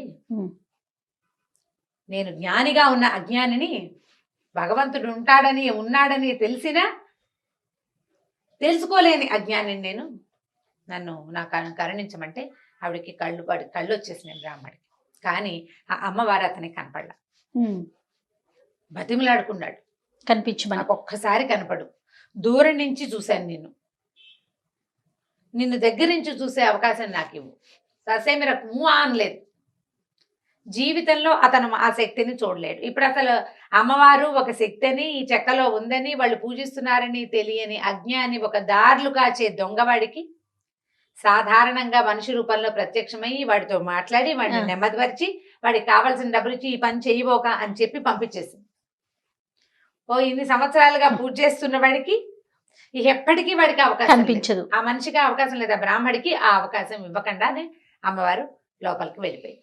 ఆ తర్వాత ఎప్పుడూ ఎవ్వరికీ కనపడలేదట, కానీ పూజ మాత్రం జరుగుతూనే ఉండేది, పూజ జరిగేది. ఈ నిదర్శనం ప్రపంచానికి తెలిసింది. ఆ నిదర్శనానికి ప్రత్యక్ష సాక్షి అయిన బ్రాహ్మడికి మాత్రం అమ్మ తాలూకు సారూప దర్శనం, సహజంగా ఉన్న రూపంలో ఉన్న దర్శనం ఆమె ఎట్లా కనపడుతుంది అతను ఎప్పటికీ చూడలేకపోయాడు. తెలుసుకోలేకపోయాడు. మనం ఏదైనా తప్పు అని మన లోపల తెలిస్తే అది చేయకూడదు. శక్తి ఉంది, ఏది కనపడదే, అలా ఉంటుందా ఇలా ఉంటుందా, కనపడదే అని అడగకూడదు. దాని స్వరూపాన్ని నీకు ఒకసారి అర్థమైతే నీ లోపల తెలుసుకోవడానికి ప్రయత్నించాలి. మనసులో ఆ జ్ఞాన దృష్టితోటి తెలుసుకోవాలి. తప్ప సాకారమైన రూపంలో చూడాల్సిందేనని, నువ్వు కనపట్టలేదు కాబట్టి లేదని ఇలాంటి మాటలు మాట్లాడకూడదు. నీకు నమ్మకం ఉంటే, నీకు తెలియకపోతే వేరే కదా. నమ్మకం లేదు అని ఎవడు చెప్పడు, ఒకవేళ చెప్పినా అది అబద్ధం చెప్తున్నట్టే, అది అబద్ధం చెప్తే. ఇప్పుడు ఉన్నాయి కొంతమంది చూడండి వితండవాదం చేస్తా ఉంటారు, ఏది ఎక్కడుంది, ఇక్కడుందా, అక్కడుందా, చూపించండి అని. చూపిస్తాం. ఇలాంటి వాళ్ళకి ఇలాంటి కథ కాదు, నిజంగా చెంప పెట్టే కదా మన రమ్మగారు. శరీరంలో ప్రాణం ఎక్కడుందో ఒక చోట నువ్వు చూపించు, నువ్వు చేయలేదు, అది ఇందులో ఒక్క పదార్థం నువ్వు చేసింది కాదు. నీ శరీరంలో నువ్వు పైన గోళ్ళకి రంగేస్తావు, ఏది గోరు మొలిపించు, నీ వల్ల అవుతుందా? గోరింటాకు గోళ్ళంత పెట్టుకుంటాం, ఈ చర్మం తెప్పించు ఎక్కడి నుంచి అయినా. చర్మం దానంతటది తెచ్చుకుంటుంది. రిపేరబుల్ పొజిషన్లో ఉంటే బాడీ దాన్ని రిపేర్ చేసుకుంటుంది, అది ఎవ్వరూ చేయలేరు. ఎస్, ఇవన్నీ దానంతటది చేయవలసిందే తప్ప నువ్వు చెయ్యని దానికి నువ్వు సాక్ష్యాలు అడిగితే ఎలా కుదురుతుంది? చాలా బాగుంది రమ్మగారు, కథ మాత్రం చాలా అద్భుతంగా ఉంది. అదే నేను చెప్పట్లా, వితండవాదం చేసే వాళ్ళకి నిజంగా చెంపపెట్టు లాంటి కథలు ఇలాంటివన్నీ కూడా అవును, అద్భుతంగా ఉంది. పిల్లలకి చెప్తానికి బాగుంటుంది, పెద్దవాళ్ళు తెలుసుకోవడానికి ఇంకా బాగుంటుంది. రమ్మగారు, అమ్మవారిని పూజించే భక్తులు విపరీతంగా ఉంటారు. ఎక్కువ మంది అమ్మవారినే కొలుస్తుంటారు రమ్మగారు. అది గ్రామ దేవతలు కావచ్చు, లేకపోతే అమ్మలు కావచ్చు. ఇలాంటి వారి స్టోరీస్ మనం గతంలో కొన్ని చెప్పుకున్నాం కదా, అలాంటిది ఏదన్నా ఉంటే ఒకటి చెప్పండి. చందమామ కథే చెప్తాం. నాకు కూడా భలే ఇష్టం రమ్మగారు అమ్మవారు అంటే. ఇంతకుముందు చెప్పిన 3-4 కథలు చాలా హిట్ అయినాయి. అవును. ఒక ఊళ్ళోనట గంగులని ఒక అతను ఉండేవాడు.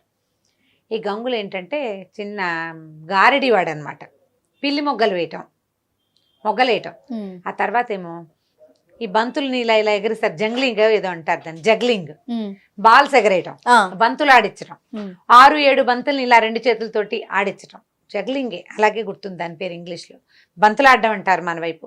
తర్వాత మొగ్గలేయటం, పిల్లి మొగ్గలు రకరకాలవి, రింగులో ఇంచి కూడా మొగ్గ వేయటం, అలాంటివి చేసేవాడు. గారడి పనులు చేసేవాడు. సర్కస్లో చిన్న సర్కస్ లో లాగా. అంటే ఇప్పుడు సర్కస్ అంటే పెద్ద రకంది కదా. ఈ ఊళ్ళల్లో ఉండే గారడి వాళ్ళు ఏంటంటే రోడ్డు మీద ఏదో పిల్లి మొగ్గలు వేస్తే వారా వీరా ఓ 10 మంది చేరేవాళ్ళు. ఓ 5 పైసలు 10 పైసలు, ఆ రోజుల్లో పైసల రోజులే కదా, డబ్బులు వచ్చేవి. అయితే ఇతను ఎక్కడికైనా వెళ్తే తన పొట్టకి సరిపడా సంపాదించుకోగలిగేవాడు, అంతకంటే లేదు. అందరూ చూసేవాళ్ళు, ఎవరైనా ఇచ్చిన కలిగిన వాడు ఇచ్చేవాడు. లేదా ఆ ఊర్లో ఇంచి పోతుంటే ఏ మున్సబ్ గారో ఎవరైనా, ఏమిట్రా ఖాళీగా ఉన్నామంటే 2 మొగ్గలేసి 4 బంతులు ఆడిచి, లేదా జాంపళ్ళు ఏమైనా కనిపిస్తే 4-5 పళ్ళని ఎగరేసి వాళ్ళకి కాస్త సరదా పుట్టిస్తే ఆ పూట అన్నం పెట్టేవాళ్ళు. ఏదో ఒడ్లు పోయిండ్రా వీడికి గంగులకి కాసిన మినువులు ఇవ్వండిరా అంటే ఆ 4 వస్తువులు తెచ్చుకునేవాడు. అట్లా 3-4 ఊళ్ళని ఆశ్రయించుకుని తిరుగుతుండేవాడట. ఈ గంగులు ఉన్న మా సొంత ఊర్లో ఒక అమ్మవారి దేవాలయం ఉండేది. అయితే ఏమైందట, ఈ వయసు రీతి అతను యంగ్గా ఉన్నప్పుడు ఆ ఊరు ఈ ఊరు 4-5 ఊళ్ళు తిరిగేవాడు, ఏదో 10 రూపాయలు తెచ్చుకునేవాడు. వివాహం కాల, అవివాహితుడు అతను ఒక్కడే ఉండేవాడు. క్రమంగా పెద్దవాడు అయ్యే కొందికి మనుషులు నునుపు తగ్గిపోతుంది కదా. ఇతను మొగ్గలేసినా పెద్దగా చూసేవాళ్ళు కాదు జనం. ఈ జగ్లింగ్ చూసేవాళ్ళు 5 పైసలు 10 పైసలు కిట్టేది, ఎక్కువ దొరికేది కాదు. ఊరికే అంటే దాచుకునేందుకు 10 రూపాయలు దొరికేది కాదు, కానీ అన్నం మాత్రమే దొరికేది. అయితే ఏమైందట, 12 ఏళ్లకో 16 ఏళ్లకో ఒక్కసారి ఆ ఊరి అమ్మవారికి జాతర చేస్తారు. అయితే అతను ఆ ఊళ్ళో ఈ ఊళ్ళు తిరుగుతుండగానే అమ్మవారికి జాతర అని కబుర్లు తెలిసినాయి. ఊళ్ళల్లో టముకేసేవాళ్ళు. ఈ ఊళ్ళో అమ్మవారి జాతర అనుకో, ఒక డప్పు పుచ్చుకుని ఒక అతను వచ్చేవాడు. అవును, ఈ ఊళ్ళో టముకేస్తారు అమ్మవారి జాతర, అందరు కొలుపులు జరిపించండి అహో అని టక కొట్టేవాడు. ఈ టముకు వేసిన వాడు మొత్తం 4-5 చుట్టుపక్కల ఊళ్ళలోనూ వేసాడట. ఈ గంగుల అమ్మవారి జాతర కదా అని అతను కూడా వచ్చేసాడు. నెల ముందు నుంచి మొదలైనట దేవాలయం దగ్గర పనులు. పందిళ్ళు వేసేవాళ్ళు, పాకలు వేసేవాళ్ళు. ఆ ఊళ్ళో ఉన్న అన్ని కులవృత్తుల వాళ్ళకి చేతి నిండా పని. అందరూ అమ్మవారిని సేవించుకునేవాళ్ళే. ఈ జాతరలో నిత్యం భోజనాలు పెట్టేవాళ్ళు. రోజువారీ అప్పట్లో భోజనాలంటే కుండలతోటి వండేవాళ్ళు. కట్టెలు కొట్టుకొచ్చేవాడు, పొయ్యి అలికేవాడు, వాకిళ్లలో నీళ్లు చల్లేవాళ్ళు, ముగ్గులు వేసేవాళ్ళు, కుండలు చేసేవాళ్ళు, ఫ్రెష్ కుండలు ఎప్పటికప్పుడు వంటకి. ఇక తాటాకులు, తాటి కమ్మలు, అన్ని పనుల వాళ్ళకి పనులు. ఈ గంగులు అనుకున్నాడు, నాకు ఏ పని లేదు, నేనేం చేస్తాను అమ్మవారికి సేవ, నాకు ఏ కుల వృత్తి రాదు. ప్రతివాడికి ఏదో ఒక పని ఉంటుంది. ఇక విపరీతంగా జరిగిన ఉత్సవాలు, రోజు ఉత్సవంలో అన్నం పెట్టేవాళ్ళు, తినేవాడు, వెళ్ళి అమ్మవారిని దర్శనం చేసేవాడు, అందరూ చేస్తున్న పనులు ఏదైనా కుదిరితే సాయం చేసేవాడు. ఎవరైనా బస్తా ఎత్తున్నారనుకో ఇతను కూడా పోయి బస్తా ఎత్తేవాడు. ఎవరైనా కుండలు దొంతుగా పెడతారనుకో 4-5 కుండలు చేత్తో పుచ్చుకుని తీసుకెళ్ళి పెట్టడం, అట్లా పనులు చేసేవాడు. కానీ తనే ఒక పెద్ద పనికి సహాయంగా చేయలేకపోయినందుకు ఎంతో దిగులు పడేవాడట. సరే గడిచినాయి రోజులు. అమ్మవారు జాతర 10 రోజులట. నెల రోజుల నుంచి పనులు మొదలైనవి. పనులు అవగానే జాతర మొదలైంది. 10 రోజులు జాతర జరిగింది. ఈ 10 రోజులు పగలు ఉపవాసం ఉండి రాత్రి భోజనం చేసేవాడట ఈ గంగులు. ప్రతి పగలు ఉపవాసమే. దీంట్లో పెట్టిన పందిట్లో అన్నం తినేవాడు కాదు, సాయంకాల పందిట్లో అన్నం తినేవాడు, అక్కడక్కడే తిరుగుతూ ఉండేవాడు.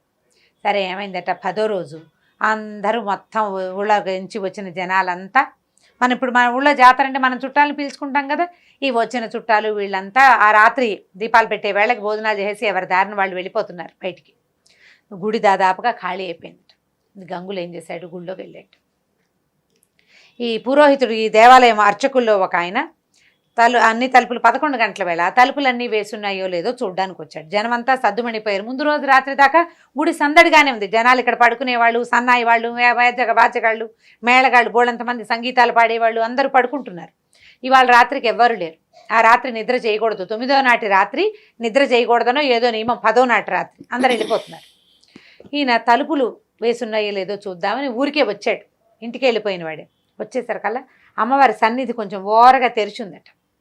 తెరిచిందేసరికల్లా ఈయన ఎవరో తలుపు తీశారని లోపలికి చూస్తే లోపల అమ్మవారి సన్నిధిలో ఈ గంగులు పిల్లి మొగ్గలేస్తున్నాడు.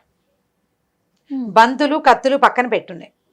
4 పిల్లి మొగ్గలేసి బంతులు ఎగరేస్తున్నాడు. బంతులు పక్కకు పెట్టి కత్తితోటి అతనికి కరవాల విద్య అంటే అది కూడా ఈ మన గారడి వాళ్ళు చేసే విద్య అనమాట. చేస్తుండేసరికి నేను తెల్లబోయి ఇదేమిటి వీడు రాత్రిపూట ఇట్లా చేస్తున్నాడని ఏం చేశాడు, తను ఒక్కడు వెళ్ళకుండా గబగబా వెనక్కి వెళ్ళి ధర్మకర్తని మిగిలిన అర్చకుల్ని పిలుచుకొచ్చాడు. ఆ రోజు 9 రోజులు అర్చన చేశారా. 10వ నాటి రాత్రికి అమ్మవారు ఇట్లా కుంకంతో మునిగిపోయి ఉందట. మొత్తం అంతా కుంకపు రాశి, ఆ రాశిలో మునిగి ఉంది ఆవిడ. అంత విగ్రహం ఉంది. రోజు అర్చనే కదా, పొద్దున సాయంత్రం మధ్యాహ్నం 3 పూట్ల అర్చనలతోటి కుంకపు రాశి అనమాట. మర్నాడు 11వ రోజు ఆ కుంకం అంతా తీసి పొట్లాలు కట్టి అందరికి పంచుతారనమాట. ఈ కుంకపు రాశి కనపడుతోంది. ఆ కుంకపు రాశి ముందే ఇతను చేస్తున్నాడు. ఈయన పరిగెత్తుకుంటూ వెళ్ళి ముందు ధర్మకర్తకి చెప్పాడు. ధర్మకర్త వచ్చేసరికల్లా ఈయన తలుపు కొద్దిగా ఓరగా ఉన్న తలుపులోంచి లోపలికి చూస్తే గంగులు పడుకుని ఉన్నట్టు. పడుకునుంటే అతను పడుకున్న చోట అమ్మవారు కూర్చునుంది పక్కన. గంగుల తల ఆవిడ ఒళ్ళో ఉంది. ఒళ్ళో ఉంది. ఏం చేస్తోంది ఆవిడ, పమిట కొగ్గుతో ఇట్లా ఇట్లా ఇట్లా ఇట్లా విసురుతోందట. చెమటలు పట్టి ఉన్నవాడిని వాడి మొహం మీదకి గాలి విసురుతోంది అమ్మవారు. విగ్రహం ఉండాల్సిన స్థానంలో విగ్రహం లేదు. ఈవిడ ఇక్కడ కూర్చునుంది. ఆవిడ ఒళ్ళో ఉన్నాడు. అతను ఒళ్ళో తల పెట్టుకుని పడుకుని ఉన్నాడు. ఈయన అట్లా నిర్ఘాంతపోయి నుంచున్నాడు. ఈ లోపల ముందెళ్ళిన పూజారి ఉన్నాడు కదా, చాలా మందిని 5-6 పూజారులను పిలుచుకొచ్చాడు. అందరూ తలుపు తోసేశారు కల్లా గంగులు పడుకుని ఉన్నాడు. ఇంకెక్కడ ఏం లేదు. ఈయన ఏమో ధర్మకర్త నేను చూశానంటాడు. ఇక్కడ ఏమీ లేదు కదండి, అలా ఏం జరగలేదంటే ఈ కుంకపు రాసి ఉంది కదా, ఈ రాశికి బయట వైపు ఒక పాదముద్ర ఉందట కుంకంలో. అంటే ఆవిడ అందులోంచి అడుగు బయట పెట్టి వచ్చింది. వీళ్ళెవ్వరూ దాన్ని చూడలేదు ఆ దృశ్యాన్ని. ఆ ధర్మకర్త ఆయన ఒక్కడే, ధర్మకర్త ఒక్కడే చూశాడు. మిగిలిన వాళ్ళంతా జాతరలో పాలు పంచుకుని జాతరలో సేవ చేశారు. నిజమైన భక్తుడు వీడు. ఆమెకి కోసమే సేవ. జాతరలో ఉన్న వాళ్ళంతా చుట్టాలు పిలిచారు, పక్కలు పిలిచారు, అది చేశారు, ఇది చేశారు. ఎవడికి ముట్టాల్సిన డబ్బులు వాడికి ముట్టింది, ఎవరి గొంతుకి రావాల్సిన ప్రసాదం వాడికి వచ్చింది. వీడికి ఏదీ లేదు, వీడికి ఏమీ లేదు. కేవలం అందరూ అమ్మని సేవిస్తున్నారు, నేను సేవించలేకపోతున్నానన్న దిగులు తప్ప. తనకు వచ్చిన విద్యని ఆవిడొక్కదానికే ప్రదర్శించాడు. ఈ 10 రోజుల్లో అతను ఎక్కడ తన గారడిని ప్రదర్శించి 10 పైసలు తీసుకోలే. ఆమె కోసమే చేశాడు. ఆ కుంకపు పాదముద్రను చూసేసరికల్లా మిగిలిన వాళ్ళంతా నమ్మారట. ఈ కుప్పగా ఉన్న కుంకంలో పాదాల ముద్ర కనిపిస్తోంది. పాదం పొడుగుది కనపడుతోంది, స్త్రీ పాదం అని తెలుస్తోంది. దాంతో అందరూ నిద్ర లేపారు అతన్ని. నిద్ర లేపితే అమ్మవారిని సేవించుకోవడానికి వచ్చానని చెప్పాడు. బయటికి పంపించేశారు. అందరు కలిసి అతన్ని తీసుకెళ్లారు. ఆ తర్వాత గంగుల్ని ఆ దేవాలయంలోనే ఉంచుకున్నారట. అతను దేవాలయ సేవకుల్లోనే ఉన్నాడు. నిజమైన భక్తి ఎవరిదంటే భగవంతుడి కోసమే ఎవరైతే నిస్వార్థంగా ఆయన భగవంతుడి కోసమే చేసే సేవ అని భావిస్తాడో వాడిది నిజమైన భక్తి. వాడి కోసం అమ్మ వాడు అలసిపోతే ఆదరించడానికి వస్తుంది, వాడికి ఆకలిస్తే అన్నం పెడుతుంది. మిగిలిన వాడు ప్రయత్నపూర్వకంగా సాధించాలి దాన్ని. నిజమైన భక్తుడికి ఏ ప్రయత్నం ఒక్కర్ల, భక్తే వాడి ప్రయత్నం, అంతే, అదే సాధనం, ఇంకా ఏమీ లేదు, భక్తే వాడి సాధన. ఆ రకంగా ఈ భక్తుడైన గంగులు అక్కడే ఉండిపోయాడట. ఇంకా అతను ఎప్పుడూ బంతులాడలేదు, ఏమీ చేయలేదు. కేవలం దేవాలయంలో ఆ పని ఈ పని చేస్తూ అక్కడే ఆవిడని సేవిస్తూ ఉండిపోయాడు. కథ కంచికి మనం ఇంటికి. చాలా అద్భుతంగా ఉంది రమ్మగారు కథ. అంటే మీరు చెప్తున్నంతసేపు అలా కథలో లీనమైపోతున్నాం. చాలా బాగుంది. పిల్లలకి చెప్తాను కానీ మనకైనా ఒక భక్తిపూర్వక కథ కదా రమ్మగారు. మనము ప్రతి స్టోరీలో పిల్లలకి సంబంధించి ఒక నీతి కథ మాట్లాడుకుంటూ ఉంటాం. ప్రతి వీడియోలో కూడా మనం అది కంటిన్యూ చేస్తూ వస్తున్నాం. అయితే ఈరోజు నాకేమనిపించిందంటే తల్లులకి ఏదైనా చెప్పదగ్గ స్టోరీ ఉంటే చెప్పిద్దాం మీతో అని అనిపించింది. కానీ మీరు ప్రతి దాంట్లో ప్రతి వీడియోలో కూడా మీరు చెప్తూనే ఉంటారు, ముందు తల్లులు నేర్చుకోవాలి, తల్లులు ఆచరించాలి, తర్వాత పిల్లలు ఫాలో అవుతారని. సరే, తల్లులకి కథ అంటే ఇది ఒక నా ఫేవరెట్ స్టోరీ. చాలా సంవత్సరాల క్రితం చదివాను నేను. బహుశా నా కాలేజ్ మొదలైన కాలంలో 30 ఏళ్ళైనా అయ్యిందని అనుకుంటున్నా. అంత పాత కథ. మామూలుగా నేను రైటర్స్ని గుర్తుపెట్టుకుంటా. ఏదైనా కథ చదివితే కథ రైటర్ ఎవరు చెప్తూ ఉంటారు కూడా మీరు. ప్రతిదానికి రైటర్ పేరు చెప్తాను. నేను చదువుతాను అంటే ఇప్పుడు ఒకరి కథలు నచ్చినాయి అనుకో, వారి కథలు వెతుక్కుని అవి చదవటం, అలా నాకు ముందు నుంచి అలవాటు ఉంది. మా దగ్గర లైబ్రరీ చాలా పెద్దది ఉంది, మా కాలేజీలో ఉంది. మా నాన్నగారికి బాగా పుస్తకాలు కొనే అలవాటు ఉంది. మా అన్నయ్య అంతే, పుస్తకాలు ఎక్కువ ఉండేవి మా ఇంట్లో. దానివల్లే నేను ఎక్కువ చదవటం వల్లే ఈ పని చేయగలుగుతున్నాను అనమాట. అయితే నేను చదివిన ఈ కథ తాలూకు రైటర్ ఎవరో ఆ రోజున నేను శ్రద్ధ పెట్టి తెలుసుకోవాలి. ఏదో పత్రికలో చదివినట్టే నాకు జ్ఞాపకం. బాగా చాలా బాగా మనసుకు హత్తుకుపోయి ఉందన్నమాట.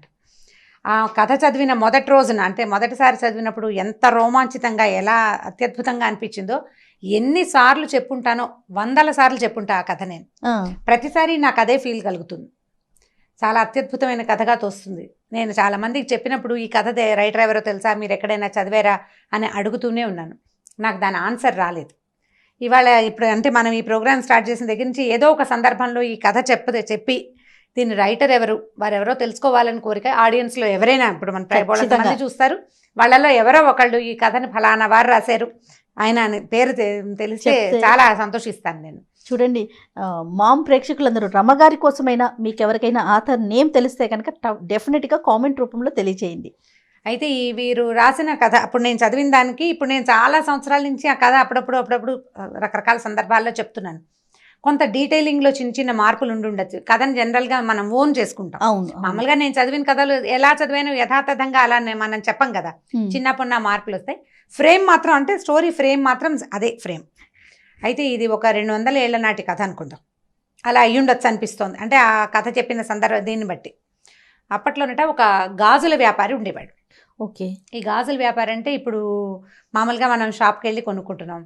ఒక 20-30 ఏళ్ళ నాడు, 10-15 ఏళ్ల నాడు, ఇప్పుడు కూడా మరి పల్లెటూళ్ళల్లో కనపడుతుందేమో, గాజుల మలారం అనేవాళ్ళు. మలారం దింపటం అనేది ఒక ప్రోగ్రాం కింద ఉండేదన్నమాట. ఈ గాజులు వాళ్ళు ఏం చేసేవాళ్ళు అంటే ఒక పెద్ద మూటలో ఒక గాజుల పెట్టెలు పెట్టుకుని తీసుకొచ్చుకునేవారు. ఊళ్ళ వెంట తిరిగేవాళ్ళు. ఊళ్ళల్లో గాజులు వేయించుకోవటం అంటే ఇక్కడి నుంచి ఇక్కడ దాకా గాజులు దగ్గరగా వేసేవాళ్ళు. అంటే లూజ్గా ఉండే గాజులు తీసి పక్కన పెట్టే రకంవి కాదు, గాజులు ఉండాలి చేతి నిండా. అవి పూర్తిగా దాదాపుగా పోయినాక అప్పుడు మళ్ళీ కొత్త గాజులు ఎక్కించుకునేవాళ్ళు. ఎవరికి వాళ్ళు గాజులు వేసుకునే సిస్టమ్ పాతకాలంలో ఉండేది కాదు. ఈ గాజులు అతను వీళ్ళ చేయి పట్టుకుని నొక్కి దగ్గరగా ఉండే గాజులు వేసేవాళ్ళు. పని పాటలు చేసుకునేవాళ్ళు కదా, వదులుగా అటు ఇటు కదులుతున్న గాజులు పగిలిపోతాయి త్వరగా. మట్టి గాజులు వేసుకోవటం అంటే ఇప్పుడు దగ్గరగా గుత్తంగా ఉన్నాయనుకో, చేతి నిండా ఉన్న గాజులు ఏ పని చేసినా పగలవు, చిన్నగా సవడి చేస్తూ ఉంటాయి. గాజుల చేత్తో అన్నం పెట్టడం అనేది ఒక ఏమనాలంటే రకరకాల సేయింగ్స్లో గాజుల చేత్తో అన్నం పెట్టడం అనేది ఒక సేయింగ్. అయితే ఈ గాజుల వ్యాపారి ఉండేవాడు. ఈయన చాలా దేవీ భక్తుడు. ఓకే. అయితే ఆయన పేరేదో కానీ ఆయన దుర్గా అనేవాడు. ఎప్పుడు దుర్గా దుర్గా నేను రామ అంటుంటాను నేను, అలా ఆయన దుర్గా దుర్గా అనేవాడు. ఈ దుర్గా ఎట్లా అంటే కనపడ్డ అమ్మాయి దుర్గే, గాజులు వేయించుకునే అమ్మ తల్లి దుర్గే, అందరూ దుర్గలే. అతను అలా దుర్గా దుర్గా అని ఎప్పుడు దుర్గని తలుచుకుంటుంటే ఆయన దుర్గాదాస్ అని వాళ్ళట. అయితే ఈ దుర్గాదాసు ఊళ్ళ వెంట తిరుగుతుండేవారు, గాజులు వేసేవాడు. అయితే ఒకసారట ఆయన ఒక ఊరు నుంచి రెండో ఊరికి వెళ్ళాలంటే అప్పుడు నడకదారులే కదా, అప్పుడు ఇలా ట్రాన్స్పోర్టేషన్ అవి ఉన్నవి కాదు. ఈ నడక దారిలో ఆయన వస్తూ ఉంటే ఒక చెరువు పక్క నుంచి వెళ్తున్నాడు. ఆ చెరువు గట్టున ఒక అమ్మాయి కనపడింది ఆయనకి. అమ్మాయి మరీ చిన్నపిల్ల కాదు, ఒక 25-30 సంవత్సరాల లోపల వయసు ఉంటుంది. అందంగా చక్కగా బాగుంది. ముక్కుకి ఒక ముక్కు పుడక, రెండో ముక్కుకి బేసరి. పాత రోజుల్లో అలా ఉండేవి కదా, 2 ముక్కు పుడకలు ఉండేవి. అక్కడి నుంచి సర్వాలంకారాలతోటి అమ్మాయి చక్కగా ముత్తైదు పెళ్ళైన అమ్మాయి కనపడి పిలిచి గాజులేస్తావా అని అడిగింది. అయితే ఇంత నిర్జనంగా ఉంది ఈ అమ్మాయి ఇక్కడ ఎందుకుందంటే ఆ అమ్మాయి చేతిలో బిందు ఉంది, మంచినీళ్ళకి వచ్చిందని అనుకున్నాడు. ఓకే, నేను ఆ ఊరు వెళ్తున్నాను, నువ్వు ఆ ఊరు వెళ్ళిపోతున్నావు, నేను ఇంటికి వెళ్తాను, నువ్వు నాకు గాజులు వెయ్యి అని చెప్పి చెయ్యి అందించింది. అందించేసరికల్లా ఈయన ఏం చేశాడు, సరే ఒక చెట్టు కింద దింపాడు మల్లారం. పెద్దవాడు, ఒక 50 ఏళ్ళు ఉండుంటాయి బహుశా. అమ్మాయి చెయ్యి అందిస్తే ఎర్రవి బాగున్నాయి, ఆకుపచ్చవి బాగున్నాయి, పసుపచ్చవి బాగున్నాయి అంటే 3 రంగుల గాజులు చేతుల నిండా వేశాడు. పిల్లని చూస్తే కలిగిన అమ్మాయి లాగానే కనపడుతుంది. ఈ అమ్మాయి దగ్గర డబ్బులు ఉండవని అతను ఎందుకు ఊహిస్తాడు? గాజులు వేయించుకుని ఏదో తృణమో పణమో, అప్పుడు పెద్ద ఖరీదులు కాదు, కాసు, అరకాసు, పావల, 10 రూపాయలు బేడలు కాణీలు ఉండే రోజులు, అణాలు అర్ధనాళ్ళు ఉండేవి. అయితే ఇవి వేసిన తర్వాత ఈ అమ్మాయి ఏం చెప్పిందంటే, నువ్వు ఈ ఊరు వెళ్తున్నావు కదా, ఫలానా శివాలయం ఉందా, శివాలయం పక్కన కర్ణం గారి ఇల్లు ఉందా, ఆ పక్క సందులోంచి కొంచెం లోపలికి వెళ్తే ఒక ఎత్తరుగుల ఇల్లుంది, ఆ ఇల్లు మాదే, మా నాన్నగారు ఉంటారు, ఈ గాజులకు డబ్బులు నువ్వు అక్కడ తీసుకో ఓకే అని చెప్పింది. చెప్పేసరికల్లా అదేమిటి నువ్వు డబ్బులు లేకుండా ఎందుకు వేయించుకున్నావని అదని అతను అనలా. ఎందుకంటే ఇది అతను పనే కానీ అది వ్యాపకంగా చేస్తున్నాడు కానీ వ్యాపారంగా చేయటం లేదు ఆయన.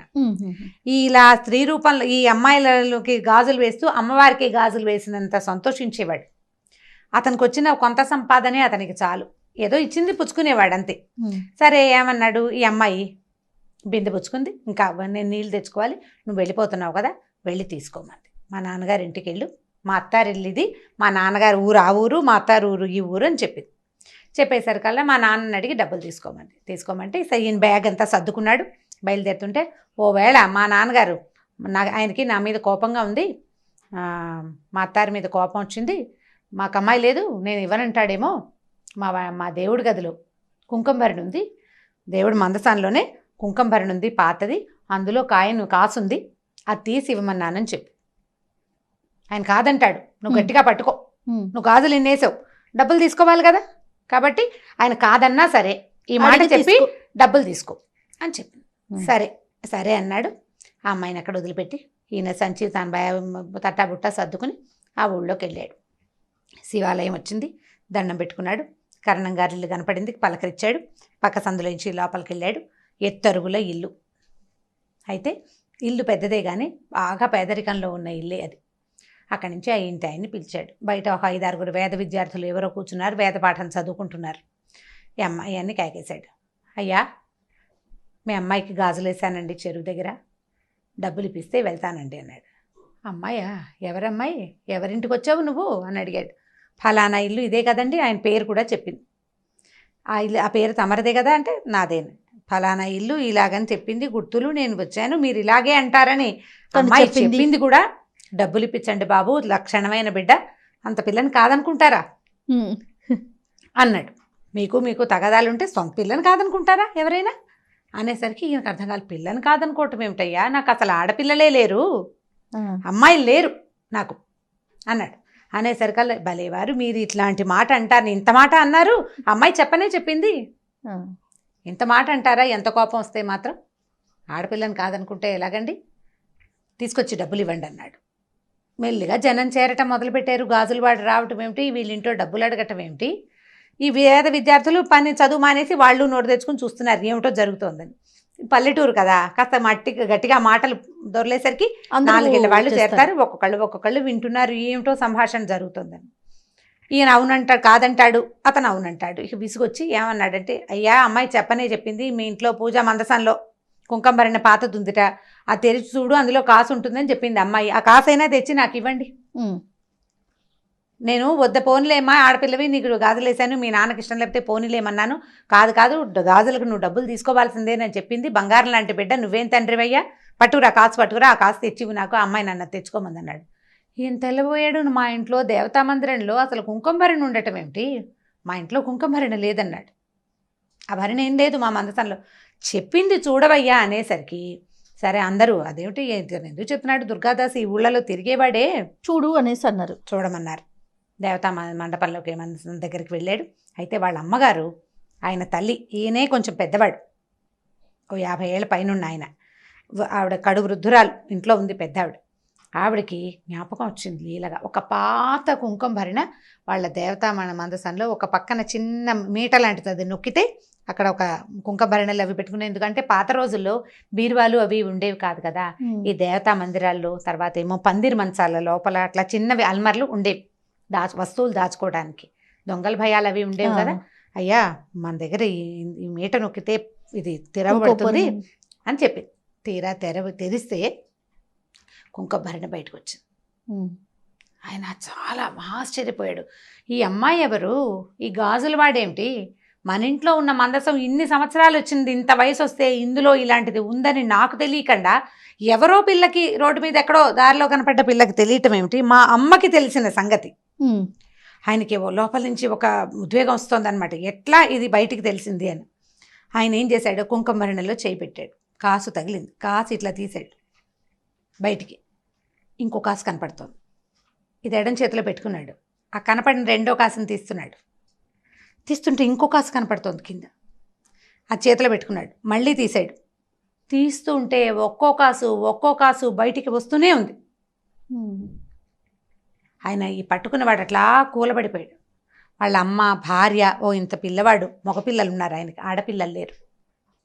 అప్పుడు వాళ్ళ అమ్మగారు ఏం చెప్పారంటే, ఇది చాలా పురాతనమైన పూజా మందిరంలో ఈ ఒక కాసు మనకు అమ్మవారు, మా తాత అంటే నాయన వాళ్ళ ఆయన తల్లి తాలూకు తాత కాదు, తండ్రి తాలూకు తాతగారు అర్చించేవారట ఆ కుంకుమ భరణలో ఉన్న ఆ ప్రతిమని. తర్వాత కాలంలో అర్చన మానేశారు, అది అలా లోపల ఉండిపోయింది. ఈ కాసులు పట్టుకునేసరికల్లా ఈయనకి ఉద్వేగం తట్టుకోలేక దుఃఖం వస్తుంది. గబగబా కాసులు పుచ్చుకొని బయటకు వచ్చాడు. జనమంతా చేరిపోయారు కదా. అయ్యా నువ్వెవరిని చూసావో, ఆ అమ్మాయి ఎక్కడుందో నాకు చూపించవా అని అడిగాడు. అందరూ వెళ్ళారు. వెళ్తే చెరువు దగ్గరికి వెళ్ళారు. వెళ్ళాక ఇక్కడే చూశాను నేను అమ్మాయిని అంటాడు. చెరువు చుట్టుపక్కల ఏమీ లేవు, చెరువే ఉంది, పద్మాలతో నిండిన సరోవరం. మామూలు ఊళ్ళల్లో చెరువుల్లో కనపడతాయి.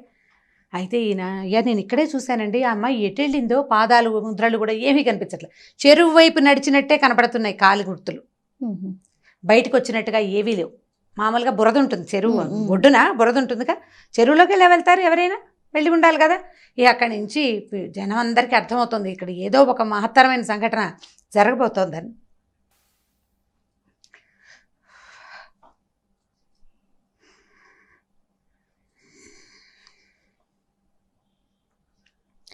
సరే దుర్గాదాసు పిలిచాడు. నేను ఒక అమ్మాయికి గాజులేసాను.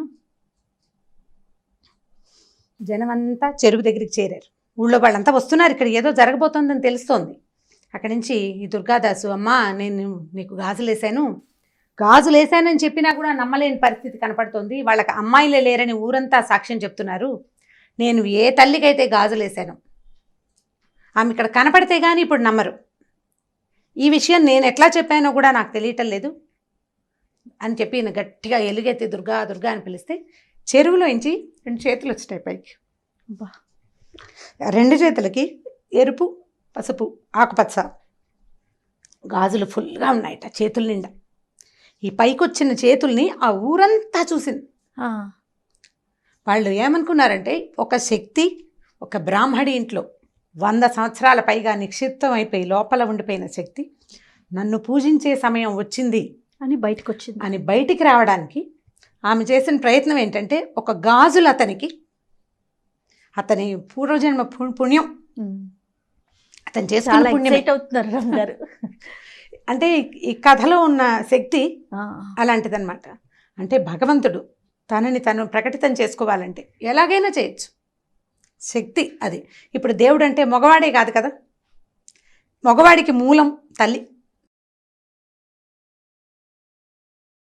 ఆమె తనకి తను బయటికి రావాలని గనక ప్రకృతి భావిస్తే ఈ రకంగా ఎవరికైనా ప్రత్యక్షం కావచ్చు. దానికి ఋషీశ్వరులు మునీశ్వరులు వాళ్ళే కావక్కర్లేదు, ఏమక్కర్లే. ఏ కుటుంబంలో అయితే ఆమె ఆనుచానంగా సంవత్సరాల తరబడి పూజలు అందుకుని తర్వాత కొంత గ్యాప్ తర్వాత మళ్ళీ వాళ్ళకి కనపడాలని అనుకుని దానికి ఈ గాజులతన్ని వ్యాజంగా చేసుకుంది. అతను ప్రత్యక్షంగా ఆమెను చూశాడు, పట్టుకుని గాజులు వేశాడు చేతికి. ఎందుకంటే ఆయన అందరి ప్రతి అమ్మాయిని ఆయన దుర్గగానే భావించేవాడు. అమ్మవారికే గాజులు వేస్తున్నంత భక్తి ప్రపత్తులతోటే గాజులు వేశాడు. ఒకవేళ డబ్బు ఇవ్వకపోతే పోనీ అనుకునేవాడట. ఎవరు ఇవ్వగలిగిన తల్లి దగ్గర తీసుకుని, ఏ పిల్లైనా ఆడబిడ్డకి చేతులకి గాజులు ఉండాలి కదా, ఎవరికైనా చేతికి గాజులు ఉండాలి. ముత్తైదు పిల్లకి గాజులు లేకపోతే ఎట్లా? ఇవ్వగలిగిన వాడు ఇస్తాడు. ఇవాళ ఇవ్వకపోతే వచ్చే సంవత్సరం ఏ ఒడ్లో మినుములో పెసలో ఇస్తారని వేసేవాడట. అతని దగ్గరున్న ఆ లక్షణానికి మెచ్చి ఆమె స్వయంగా అతని దగ్గరకు వచ్చి గాజులు వేయించుకుని అక్కడికి వెళ్ళి తీసుకోమని. ఇప్పుడు ఎవరైతే పూజ చేయాలో వాళ్ళు ఆమెను చూడలేకపోయారు.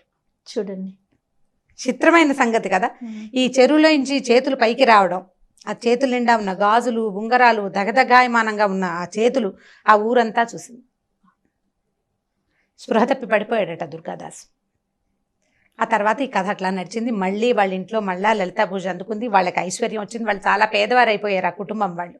ఆ తర్వాత మళ్ళీ అక్కడ బాగా వాళ్ళకి అన్ని రకాల సంపదలు వృద్ధి పొందినాయి. అయితే ఇది ఎవరో ఒక కుటుంబం గురించి చెప్పించిన కథ కూడా అయి ఉండాలి. నేను చదివాను, కానీ ఆ రాసిన వారి మహానుభావులు వారి పేరేమిటో నేను నాకు జ్ఞాపకం పెట్టుకోలేకపోయాను. చిన్నతనము మొదటిది, ఆ రోజుకి ఆ ధ్యాస లేకపోవటం. ఏదో పత్రికలో వచ్చింది చదివాను. మళ్ళీ తలుచుకుంటూ ఉంటే నాకు అది చాలా ఉద్వేగభరితంగా అనిపించింది. ఇది నా జీవితంలో చదివిన అత్యద్భుతమైన అతి తక్కువ కొన్ని కథల్లో ఇదొక కథ. ఎవరికైనా ఈ రైటర్ తెలుసుంటే ఆ రైటర్ పేరు వారెవరో మహానుభావులు నాకు తెలియజేస్తే వాళ్ళకి బాగా రుణపడి ఉంటాను నేను. ఎందుకంటే ఎప్పటి నుంచో ఇప్పుడు నేను ఎంతమందికి చెప్పుంటానో, చెప్పిన ప్రతిసారి ఇదే ఉద్వేగం, ఇదే ఆనందం కలుగుతుంది జయ నాకు.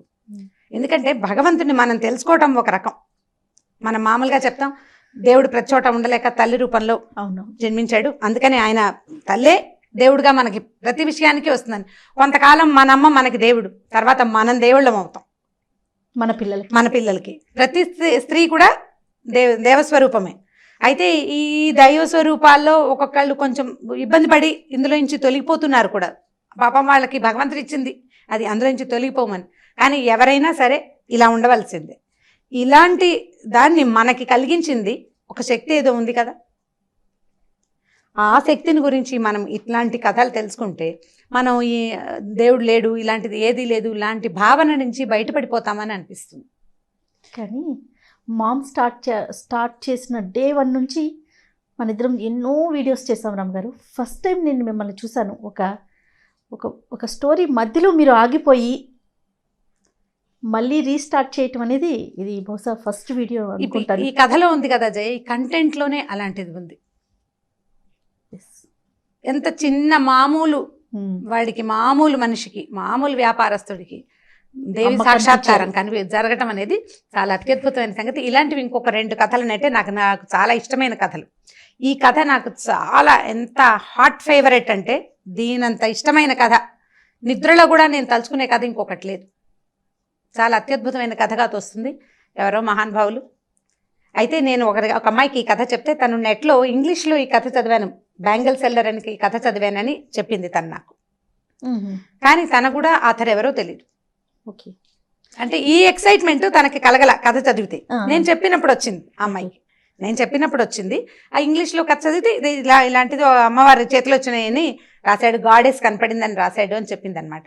బట్ నేను ఇంటర్నెట్లో సెర్చ్ చేశాను, కానీ నేనేం సాధించలేకపోయాను ఆ కథను. అంటే సరిగ్గా మనం అడగాలి కదా ఈ స్టోరీ అని, రైటర్ పేరు ఏదైనా స్టోరీ పేరు చెప్పాలి. నేను 2 చెప్పలేకపోయాను, దాంతో నేను తెలుసుకోలేకపోయాను. ఈ కథ తెలుసుకోండి అమ్మా, పిల్లలకి వీలైతే కథ చెప్పగలిగితే దీన్ని బ్రీఫ్ చేసుకుని చెప్పండి మొదటిది. తర్వాత ఎవరికైనా ఈ రైటర్ పేరు కనుక తెలిస్తే, అంటే ఇది డీటెయిలింగ్ మారిపోయింది. నా భక్తి కూడా తోడైంది కదా, నాకు కూడా అమ్మవారి మీద ఉన్న భక్తి దీనికి తోడైంది. అందుకని కథలో కొంత డీటెయిల్స్ మారిన, ఫ్రేమ్ మాత్రం ఇదే కథ. రైట్. అమ్మవార్లకి సంబంధించిన కథలు గతంలో మనం కొన్ని మాట్లాడుకున్నాము. ఈ మధ్య ఎక్కువగా మనం ఎక్కువ చేయలేదు కదా, అందులో మనం సిరీస్ లోకి వెళ్ళాం కదా. సో ఏదైనా ఒక అమ్మవారి కథ చెప్పుకుందామండి. దేవి భాగవతం నుంచి ఒక కథ చెప్తాం. మామూలుగా మనం ఎట్లా చెప్పుకుంటాం, పూజ ఒక విధానం ప్రకారం చేయాలి. ఆ విధి విధానాలని పాటిస్తేనే అమ్మవారి అనుగ్రహం లేదా అయ్యవారి అనుగ్రహం కలుగుతుంది. ఏ విధానము తెలియని వాడిని కూడా అమ్మవారు అనుగ్రహిస్తుంది అని చెప్పే కథల్లో ఈ భాగవతంలో మనకి చాలా కథలు కనిపిస్తాయి. నా ఫేవరెట్ కథ ఇది, సుదర్శనుడి కథ. ఈ సుదర్శనుడు అంటే ఒక రాజుగారి అబ్బాయి. ఇతను ఈ రాజుగారి అబ్బాయి అంటే మామూలుగా రాజరికపుల వ్యవస్థలోనే ఇప్పటి రాజులు కాదు కదా, పాతకాలపు రాజులు, సూర్యవంశం చంద్రవంశానికి చెందిన రాజులు చాలా పూజా విధానాల్లో ఉండేవాళ్ళు. వంట వెళ్ళ తప్పనిసరిగా సంధ్యావందనం చేయాలి, రాజు తప్పకుండా నిత్యాగ్నిహోత్రిగా ఉండాలి, ఎక్కడికి వెళ్ళినా తప్పకుండా సంధ్యావందనం విధి చేసి తీరాలి. ఇది కృతయుగం నాటి కథే, ఎప్పటిదో చాలా పాత కథ అనుకుందాం. అయితే అంత పాత కథ అయినా కూడా అప్పుడు కూడా ఏ విధానము తెలియని వాళ్ళని అమ్మవారు అనుగ్రహిస్తుంది, భగవద్ అనుగ్రహం వాడికి దొరుకుతుంది అని చెప్పడం కోసమే ఈ కథ చెప్పబడింది అనమాట. అయోధ్య నగరానికి ధృతసంధి అనే ఒక రాజుగారు ఉండేవారు. ఈ అయోధ్య నగరపు రాజులకి అప్పుడు వివాహాలు, రాజులకు 2 పెళ్ళిళ్ళు 3 పెళ్ళిళ్ళు అవ్వడం చాలా సహజమైన సంగతి, పెద్ద విచిత్రం ఏం కాదు. ఈయనకి 2 భార్యలు ఉండేవారు. 2 భార్యలకి చెరుకో కుమారుడు ఉన్నారు, చిన్నపిల్లలు. అయితే పిల్లలు చిన్నవాళ్లుగా ఉండంగానే ఆయన మరణించారు. వేటకెళ్ళి ఒక సింహం బారిన పడి రాజుగారు అయోధ్య నగరాధిపతి మరణించారు. మరణిస్తే ఇప్పుడు ఈ 2 రాణులకి చెరుకో అబ్బాయి ఉన్నారు కదా, వాళ్ళిద్దరికీ వయసు ఎక్కువ వ్యత్యాసం లేదు. కానీ సాధారణంగా లోకసహజంగా పెద్దరాణి కుమారుడే రాజు అవటం సహజమైన సంగతి. పెద్దరాణి కుమారుడు జ్యేష్ఠుడు. పెద్దరాణి గారి పట్టపురాణి అయిన మనోరమాదేవికి ఓ కొడుకు సుదర్శనుడు, అతని పేరు. 4-5 సంవత్సరాల చిన్నపిల్లాడు, మెతకవాడు పిల్లాడు, మందకొడిగా ఉండేవాడు. బాగా మాటలు రాల. మనం ఇప్పుడు కూడా అట్లా పిల్లలు కనిపిస్తారు, 4 ఏళ్ళు వచ్చినా మాటలు రావు, ఎప్పటికో వస్తాయి. అయితే 2వ రాణి గారికి లీలావతీదేవికి కొడుకున్నాడు. వాడు మంచి చురుకైన పిల్లవాడు. ఒక 15-20 రోజుల వ్యత్యాసం ఉంది 2 అబ్బాయిలకి. కానీ జ్యేష్ఠుడే కదా, 10 రోజులు పెద్దవాడైనా పెద్దవాడే. అయితే ఏమైంది, రాజుగారు మరణించంగానే అప్పట్లో పద్ధతి ఏమిటి, రాజుగారు కనుక మరణిస్తే ఆ ఉత్తర క్రియలు అవి చేశాక పెద్ద కుమారుడు ఎవరైతే వాళ్ళని శాస్త్రోక్తంగా రాజుని చేసి మిగిలిన కథని మంత్రులు, సైన్యాధిపతులు, రాజ్యాంగమే నడిచిపోతూ ఉంటుంది. పిల్లాడికి కొంచెం బాగా వ్యక్తత వచ్చాక కాస్త విద్యాబుద్ధులు అవి నేర్పించి పూర్తి రాజరికాన్ని అబ్బాయి చేతిలో ఎప్పటికో పెట్టేవాడు. ఇప్పుడు ఈ 2 ఎవరో ఒకరిని రాజుని చెయ్యాలి. శాస్త్రానికి రాజైనా ఈ పెద్ద పిల్లాడికి మాట మంతి ఏమీ లేదు, ఊరికే ఒక అందాల బొమ్మ, మాటలు రాల, చురుకైన వాడు కాదు, ఎవరైనా చూసి పలకరించడాలు అవి కూడా తెలీదు, మందకొడి పిల్లవాడు, మేధకుడు. అయితే ఏమైంది, ఈ 2 రాణుల తండ్రులు రంగంలోకి దిగారు. మా మనవడు జ్యేష్ఠుడు కాబట్టి మా వాడినే ఎక్కించాలని మనోరమాదేవి తండ్రి. జ్యేష్ఠుడైనా వీడికి మాట మంతి లేదు, చురుకైన వాడు కాదు కాబట్టి నా పెద్ద వ్యత్యాసం లేదు కాబట్టి మా మనవడిని ఎక్కించాలని 2వ భార్య లీలావతి తండ్రి అయినటువంటి యుధాజిత్తు 2 దిగారు రంగంలోకి. దిగేసరికల్లా మామగారులు 2 ఫైటింగ్కి పూనుకున్నారు. మా మనవడి రాజు అంటే ఎందుకంటే ఇప్పుడు ఈ రాజ్యంలో మనవడిని గనక ప్రతిష్ఠిస్తే రాజ్యం వాళ్ళ హస్తగతంగా ఉంటుంది, వాళ్ళ కథే నడుస్తుంది. అక్కడ 2 యుద్ధం చేశారు. యుద్ధంలో ఈ పెద్దరాణి గారి తండ్రి మరణించాడు. చిన్నరాణి గారి తండ్రి గెలుపొందాడు. ఆయన కొంచెం మంచి సాహసికుడు. ఎప్పుడైతే ఈ తండ్రి మరణించాడన్న ఈ వార్త తెలియంగానే ఆవిడ భయపడిపోయింది. ఇంకేముంది, పిల్లాన్ని చంపేస్తారు. భర్త లేడు, తండ్రి లేడు, పిల్లవాడేమో మేధకుడు. ఇక నా జీవితం నేను ఒకవేళ బతికున్నా సవితి కుమారుడి కింద బతకాలి, లేదా శత్రుశేషం ఉంచకూడదని యుధాజీతు కనుక భావిస్తే ఈ 4-5 పసి పిల్లవాడిని, 4-5 ఏళ్లవాడిని అంతం చేయటం ఎంతసేపు. ఆవిడ భయపడిపోయింది, పారిపోవాలనుకుని ముందు యుద్ధంలో చనిపోయిన తండ్రికి ఉత్తర క్రియలు చేయాలి కదా. దానికోసమని చిన్న రాణిని అడిగింది, మా నాన్న చనిపోయాడు కదా, నేను ఉత్తర క్రియలు చేసుకుంటానని అడిగితే సరే ఒప్పుకుంది ఆవిడ. వాళ్ళిద్దరికీ పెద్ద మాత్సర్యం ఏమీ లేదు, నాన్న లేదో యుద్ధం చేస్తున్నారు అంతే. ఈవిడికి రాజుగారికి ఒక స్నేహితుడు ఉన్నాడు, చనిపోయిన రాజుగారికి విదల్లుడు అతని పేరు, మంత్రి. ఆ మంత్రి ఈ మనోరమాదేవి రాజ్యం అంటే ఆవిడ పుట్టిన ఊర్లకి దగ్గరలో ఊళ్ళవాడనమాట. మన పుట్టింటికి సంబంధించిన వాడంటే మనకు ఒక స్నేహం ఉంటుంది సహజంగా. ఆ విధుల నుండి పిలిచింది. మా నాన్నకు ఉత్తర క్రియలు చేద్దాము, ఈ పిల్లాడిని ఏం చేయాలి, నేనేం చేద్దామంటే అమ్మ పారిపోదామమ్మా అన్నాడు అతను. ఆ విధలుడు ఏంటంటే కొంచెం తృతీయ ప్రకృతిలాగా కనపడతాడు. పురుషుడైనా కూడా కొద్దిగా స్త్రీ రూపం, సుకుమారంగా ఉంటాడు. దాంతో అతనితో ఈవిడికి స్నేహం ఉంది కొంత. ఒక పిల్లాడిని ఎత్తుకుని తిప్పే దాదిని ఈ విధలుడిని తోడు తీసుకుని నాన్నకు ఉత్తర క్రియలు చేసి అట్నుంచట్టే పిల్లాడిని ఎత్తుకుని పారిపోయింది రాణిగారు. ఇక్కడ లేదు. ఈ యుద్ధం అంతా పరిసమాప్తం చేసుకుని ఆ రాజుగారి సైన్యాన్ని అంతా స్వాధీనం చేసుకుని మనోరమాదేవి తండ్రి రాజ్యాన్ని కూడా స్వాధీనం చేసుకున్నాడు లీలావతి దేవి తండ్రి యుధాజిత్తు. ఇంటికి వచ్చి రాజ్యంలో చూసుకుంటే రాణిగారు లేదు, పెద్ద రాజకుమారుడు లేడు. ఏమైపోయారంటే ఉత్తర క్రియలు చేస్తానంటే వెళ్ళింది, పంపానన్నారు. ఉత్తర క్రియలు అయ్యేపోయినాయి. తర్వాత రాణిగారు పత్తాలేదు. ఇక వెతకటం మొదలుపెట్టారు. ఏంటంటే శత్రుశేషాన్ని ఉంచకూడదు. రాజ్యానికి రాజు కావలసిన వాడు ఒకడంటూ ఉంటే ప్రజలకి ఎప్పుడూ పెద్ద కుమారుడి మీద ఉంటుంది, అది తీసేయాలి. ఈయన ప్రయత్నం చేయటం మొదలుపెట్టాడు. ఈ పారిపోయిన ఈవిడ విదల్లుడు ధాత్రితో కలిసి ఎక్కడికో దిగంతాలకి పారిపోయి ఈ అయోధ్య నగరం నుంచి ఇంచుమించు కాశీ దాకా వెళ్ళిపోయింది ఆవిడ. వెళ్తే అక్కడ భరద్వాజ మహర్షి ఆశ్రమానికి చేరుకుంటే ఈ మేధకుడైన పిల్లవాడు, ఒక దాసి, ఒక కాస్త మెత్తగా కనబడే మంత్రితోటి తన దగ్గరకు వచ్చిన ఈ రాణిగారికి భరద్వాజ మహర్షి ఆశ్రయం ఇచ్చాడు. ఆశ్రమంలో ఉండమన్నాడు. ఉండమంటే అంత మహారాణి పాపం, రాజుగారి పట్టపురాణి అంటే సింహాసనం మీద కూర్చోగలిగే ఆవిడ ఈ కుమారుణ్ణి బతికించుకోవడం కోసం ఇంకా ఆవిడ అక్కడ ఉండిపోయింది. రోజులు గడుస్తున్నాయి. యుధాజిత్తుకి తెలిసిపోయింది రాణిగారు ఇక్కడ ఉంది అని. ఆయన భరద్వాజ ఆశ్రమానికి మీదకి ఆశ్రమం మీదకి దండెత్తి రాల. అప్పట్లో ఋషి ఆశ్రమాలని దండెత్తటము, వాటిని ఏదైనా చేయటము అలాంటి ప్రక్రియలకి పూనుకునేవాళ్ళు కాదు. దానికి దగ్గరలో ఉన్న ఒక రాజ్యంలో విడిది చేసి భరద్వాజుడికి కబురు చేశాడు, నీ దగ్గరున్న ఈ మనోరమాదేవిని ఆ పిల్లాడిని నాకు అప్పచెప్పమని. భరద్వాజుడు శతవిధాలా నేను అప్పచెప్పను అనేసాడు. అప్పచెప్పను, ఆ అమ్మాయికి సహాయం లేదు, ఆవిడికి రాణిగారికి సహాయం లేదు, తండ్రి లేడు, భర్త లేడు, అబల, ఆవిడేం చేస్తుంది? నువ్వు ముందొచ్చి ఉంటే ఏం చేసేవాడినో, ఆమె ముందొచ్చింది. పైగా పిల్లవాడు మేధకుడు, ఋషాశ్రమంలో పెరుగుతాడు, మెల్లిగా ఋషి అయిపోతాడు, నీకేం అడ్డం రాడు. కాబట్టి నువ్వు ఈ ప్రక్రియ మానుకోమని ఆయన భరద్వాజుడు యుధాజిత్తుని వెనక్కి పంపించేసాడు. కానీ వాళ్ళ దృష్టి మాత్రం ఇక్కడ ఉంది. ఈ పిల్లాడు ఏదో ఆశ్రమంలో అందరితో పాటు తిరుగుతూ ఆడుకుంటూ ఉండేవాడు. కొంచెం 5-6 సంవత్సరాలు వచ్చినాయి.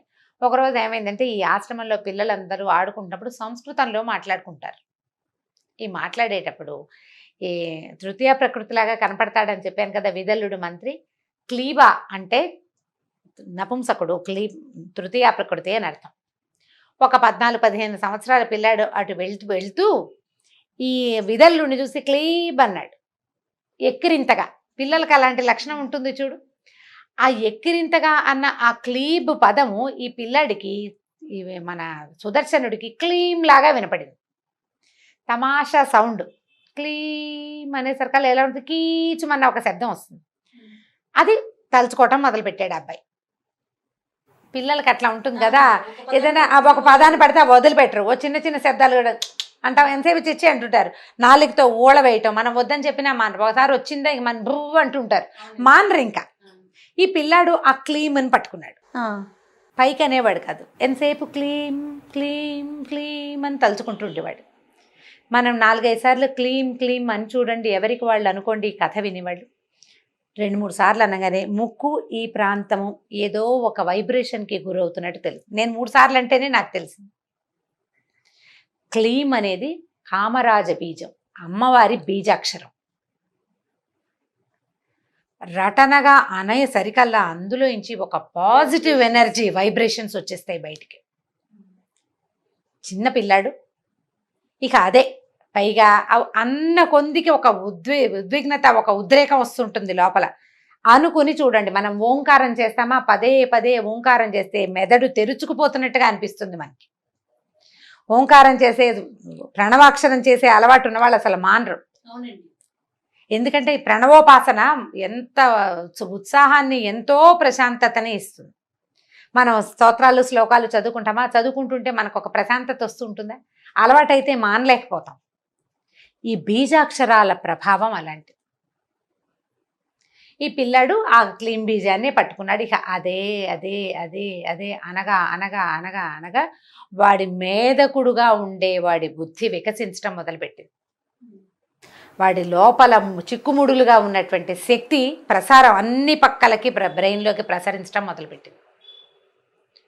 మాటలు సరిగ్గా రాని పిల్లలకి ఇలాంటిది ఏదైనా ఒక బీజాక్షరాన్ని కనుక నేర్పిస్తే వస్తాయని దేవి భాగవతంలో చెప్పబడింది. ఈ చెప్పుకోగా చెప్పుకోగా చెప్పుకోగా ఈ పిల్లాడు క్రమంగా ఎలాంటి బుద్ధి కుదిరిక వచ్చిందంటే చూస్తే అది నేర్చేసుకుంటాడు. వీడు మేధకుడు అన్న ధ్యాస పోయింది. ఆశ్రమంలో ఉన్నాడు కదా, భరద్వాజాశ్రమంలో. ఆ వయసు రాజకుమారులకి ఎలాంటి విద్యలు నేర్పాలో అవన్నీ నేర్పబడ్డాయి అతనికి. సాధారణంగా అక్కడ ఒక పిల్లాడు ఉన్నాడు, అందరూ చదువుకుంటారు, వాడు కూడా వాళ్ళతో పాటు వేదం చదువుకుంటాడు. రాజకుమారుడు క్షత్రియోచితమైన ఉంటే బాణం వేయటాలు అవి ఇవి నేర్పించారు. యుద్ధం చేయటం కోసం కాదు, సాదాగా జరిగింది. ఈ నేర్చుకుంటున్న విద్యకి ఈ బీజాక్షరపు తాలూకు ప్రతిభ తోడైపోయింది. దాని ప్రభావం తోడయి వీడికి విపరీతమైన బుద్ధి వికాసం కలిగింది ఆ అబ్బాయికి. ఒకనాడు అతనికి గరుడారూఢుడుగా ఉన్నటువంటి అంటే గరుత్మంతుణ్ణి అధిరోహించిన వైష్ణవి శక్తి అతని కళ్ళ ముందు ప్రత్యక్షమైపోయింది. అమ్మవారు క్లీం బీజం వైష్ణవ శక్తి బీజం అన్నమాట. కామరాజ బీజం అంటారు, కోరిన కోర్కెలు తీర్చే బీజాక్షరం. ఇప్పుడు కూడా మనకి అలాంటిది లభిస్తుందా అంటే భాగవతంలో చెప్పబడింది. ఇప్పుడు పిల్లవాడి గురించి చెప్పుకుంటున్నాం మనం. అతనికి ఏమీ తెలియదు, అమాయకుడు. ఇది బీజాక్షరమని, దీన్ని ఇలా చేయాలని, గురుముఖత తీసుకోవాలని ఏమీ తెలియదు. ఒక అమాయకపు బుద్ధికి దొరికిన ఆ అక్షరాన్ని అతను రటనగా చేయటం వల్ల భగవంతుడు అతనికి ఆ బుద్ధి వికాసాన్ని కలగజేశాడు. నేను కూడా క్లీన్ చేస్తాను అంటే మనకు అట్లా రాకపోవచ్చు, ఎందుకంటే ఇది విధానం కాదన్న మనకు తెలుసు. గురుముఖత తీసుకోవాలి, దీనికి నిష్ఠా నియమం కావాలి, విధి విధానానికి అవగాహన ఉన్నవాడికి అవగాహన ప్రకారం మొత్తం చేస్తేనే నీకు ఆ బుద్ధి వికాసం కలుగుతుంది. ఏ అవగాహన లేదు, కేవలం బీజాక్షరమే దొరికింది. ఆ బీజం వల్ల అతనికి అట్లాంటి బుద్ధి వికాసం కలిగింది. అమ్మవారి శక్తి అతనికి కనిపించేసింది. కనిపించేసరికి ఇంకా పవర్ శక్తులు పెరిగిపోయాయి అబ్బాయిలో. ఒక ధనుస్సు, కొన్ని తూణీరాలు, కొన్ని బాణాలు దొరికినాయి నది ఒడ్డున. ఆవిడ వదిలిపెట్టింది అతని కోసం. అక్షయ తూణీరాలు తీసిన కొద్దీ వస్తూనే ఉంటాయి అందులో నుంచి. బాణాలు తీసేస్తారు, మనం సినిమాల్లో చూస్తుంటామో అన్నీ తీస్తాడు, మళ్ళీ ఎలా వచ్చాయని ప్రశ్న వస్తూ ఉంటుంది. అక్షయ తూణీరము అనేది ఒక మంత్రం.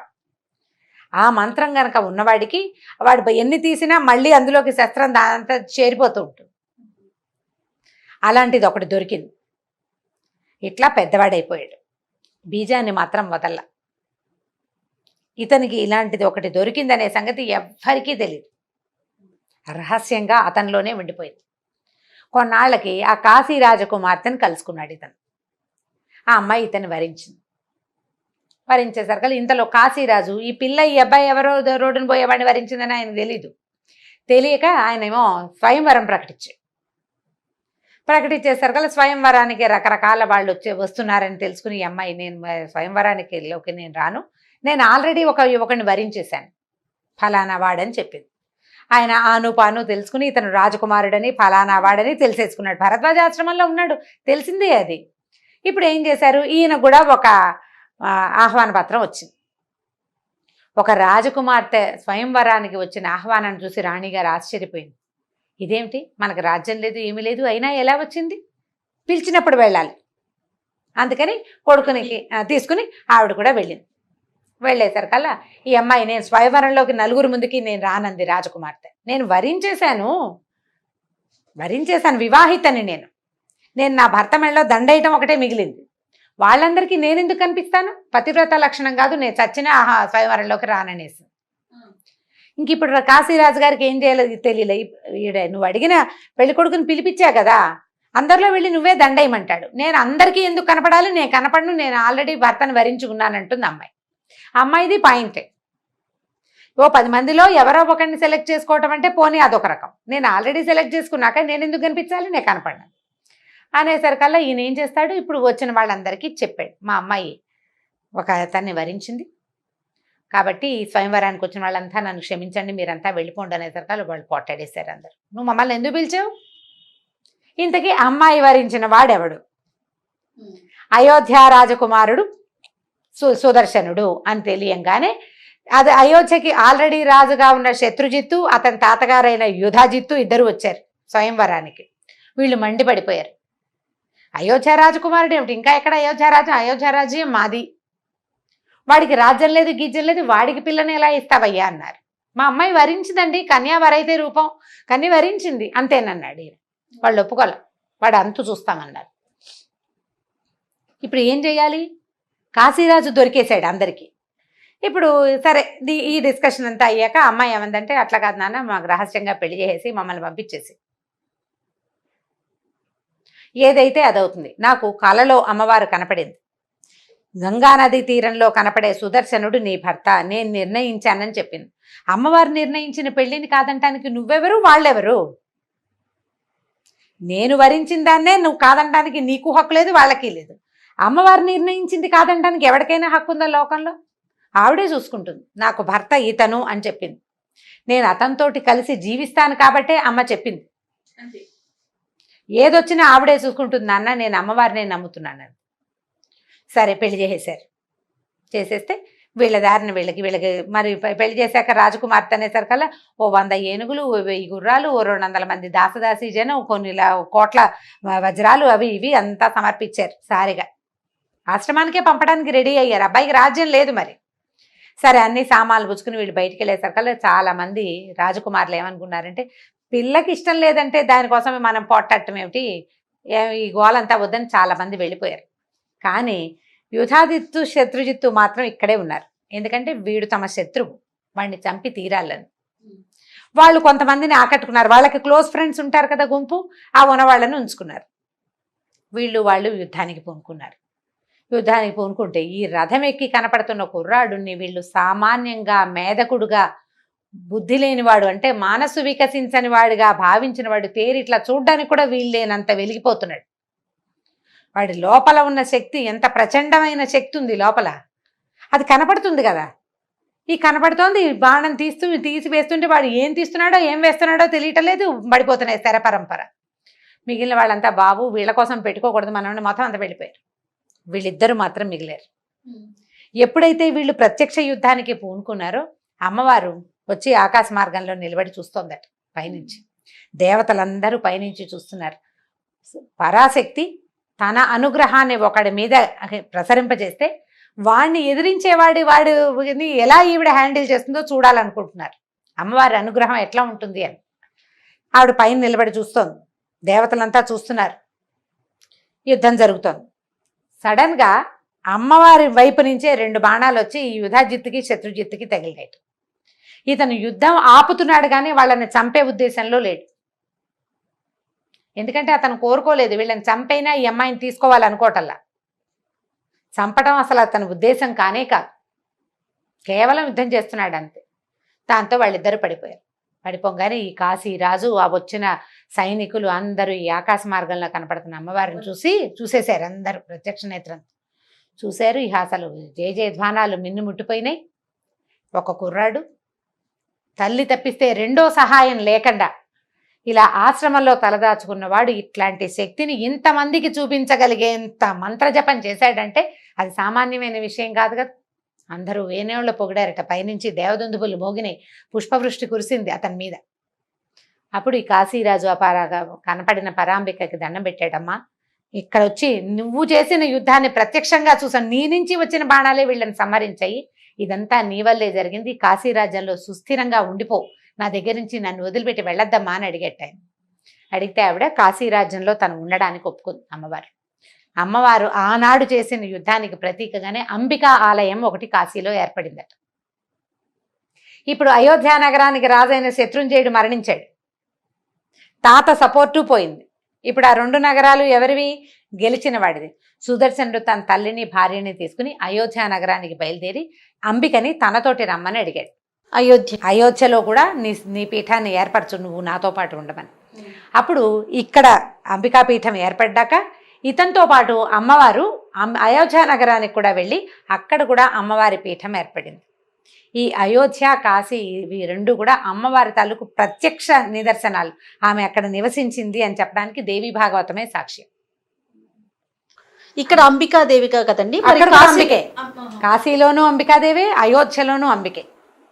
అంబికా రూపంతో వెలిసింది. ఆ తర్వాత సుదర్శనుడు తన రాజ్యానికి వెళ్ళిపోయాడు. తన తల్లి పినతల్లితో సహా భార్య శశికళతో కలిసి చాలా కాలం పాటు అయోధ్య నగరానికి రాజుగా ఉన్నాడు. చాలా గొప్ప పేరు తెచ్చుకున్నాడు. కామరాజ బీజం అంత పనిచేస్తుంది. అక్షరాన్ని సజావుగా పలకటం వల్ల దానికి ఉన్న శక్తి మనకి తోడుగా నిలుస్తుంది. అందుకని ఒత్తులు మానేయద్దు. హల్లులు పొల్లులు ఓకారాలు ఏవి ఎలా అనాలో అట్లా తప్పకుండా అనాలి. లాకి అలాకి తేడా తెలుసుకోవాలి. ఏ ఒత్తు ఎక్కడ పెట్టాలో అక్కడ ఖచ్చితంగా పెట్టాలి. విసర్గలు ఉన్న అక్షరాలని పదాలని విసర్గతోటే పలకాలి. సరిగ్గా పలికితే సరి అయిన శబ్దం కనుక ఆ అక్షరంలో నుంచి వస్తే దాని పవరు, దాని తాలూకు పాజిటివ్ ఎనర్జీ మనతో పాటు ఉంటుంది. దానికి తార్కాణమే ఈ కామరాజ బీజపు కథ, సుదర్శన శశికళుల కథ.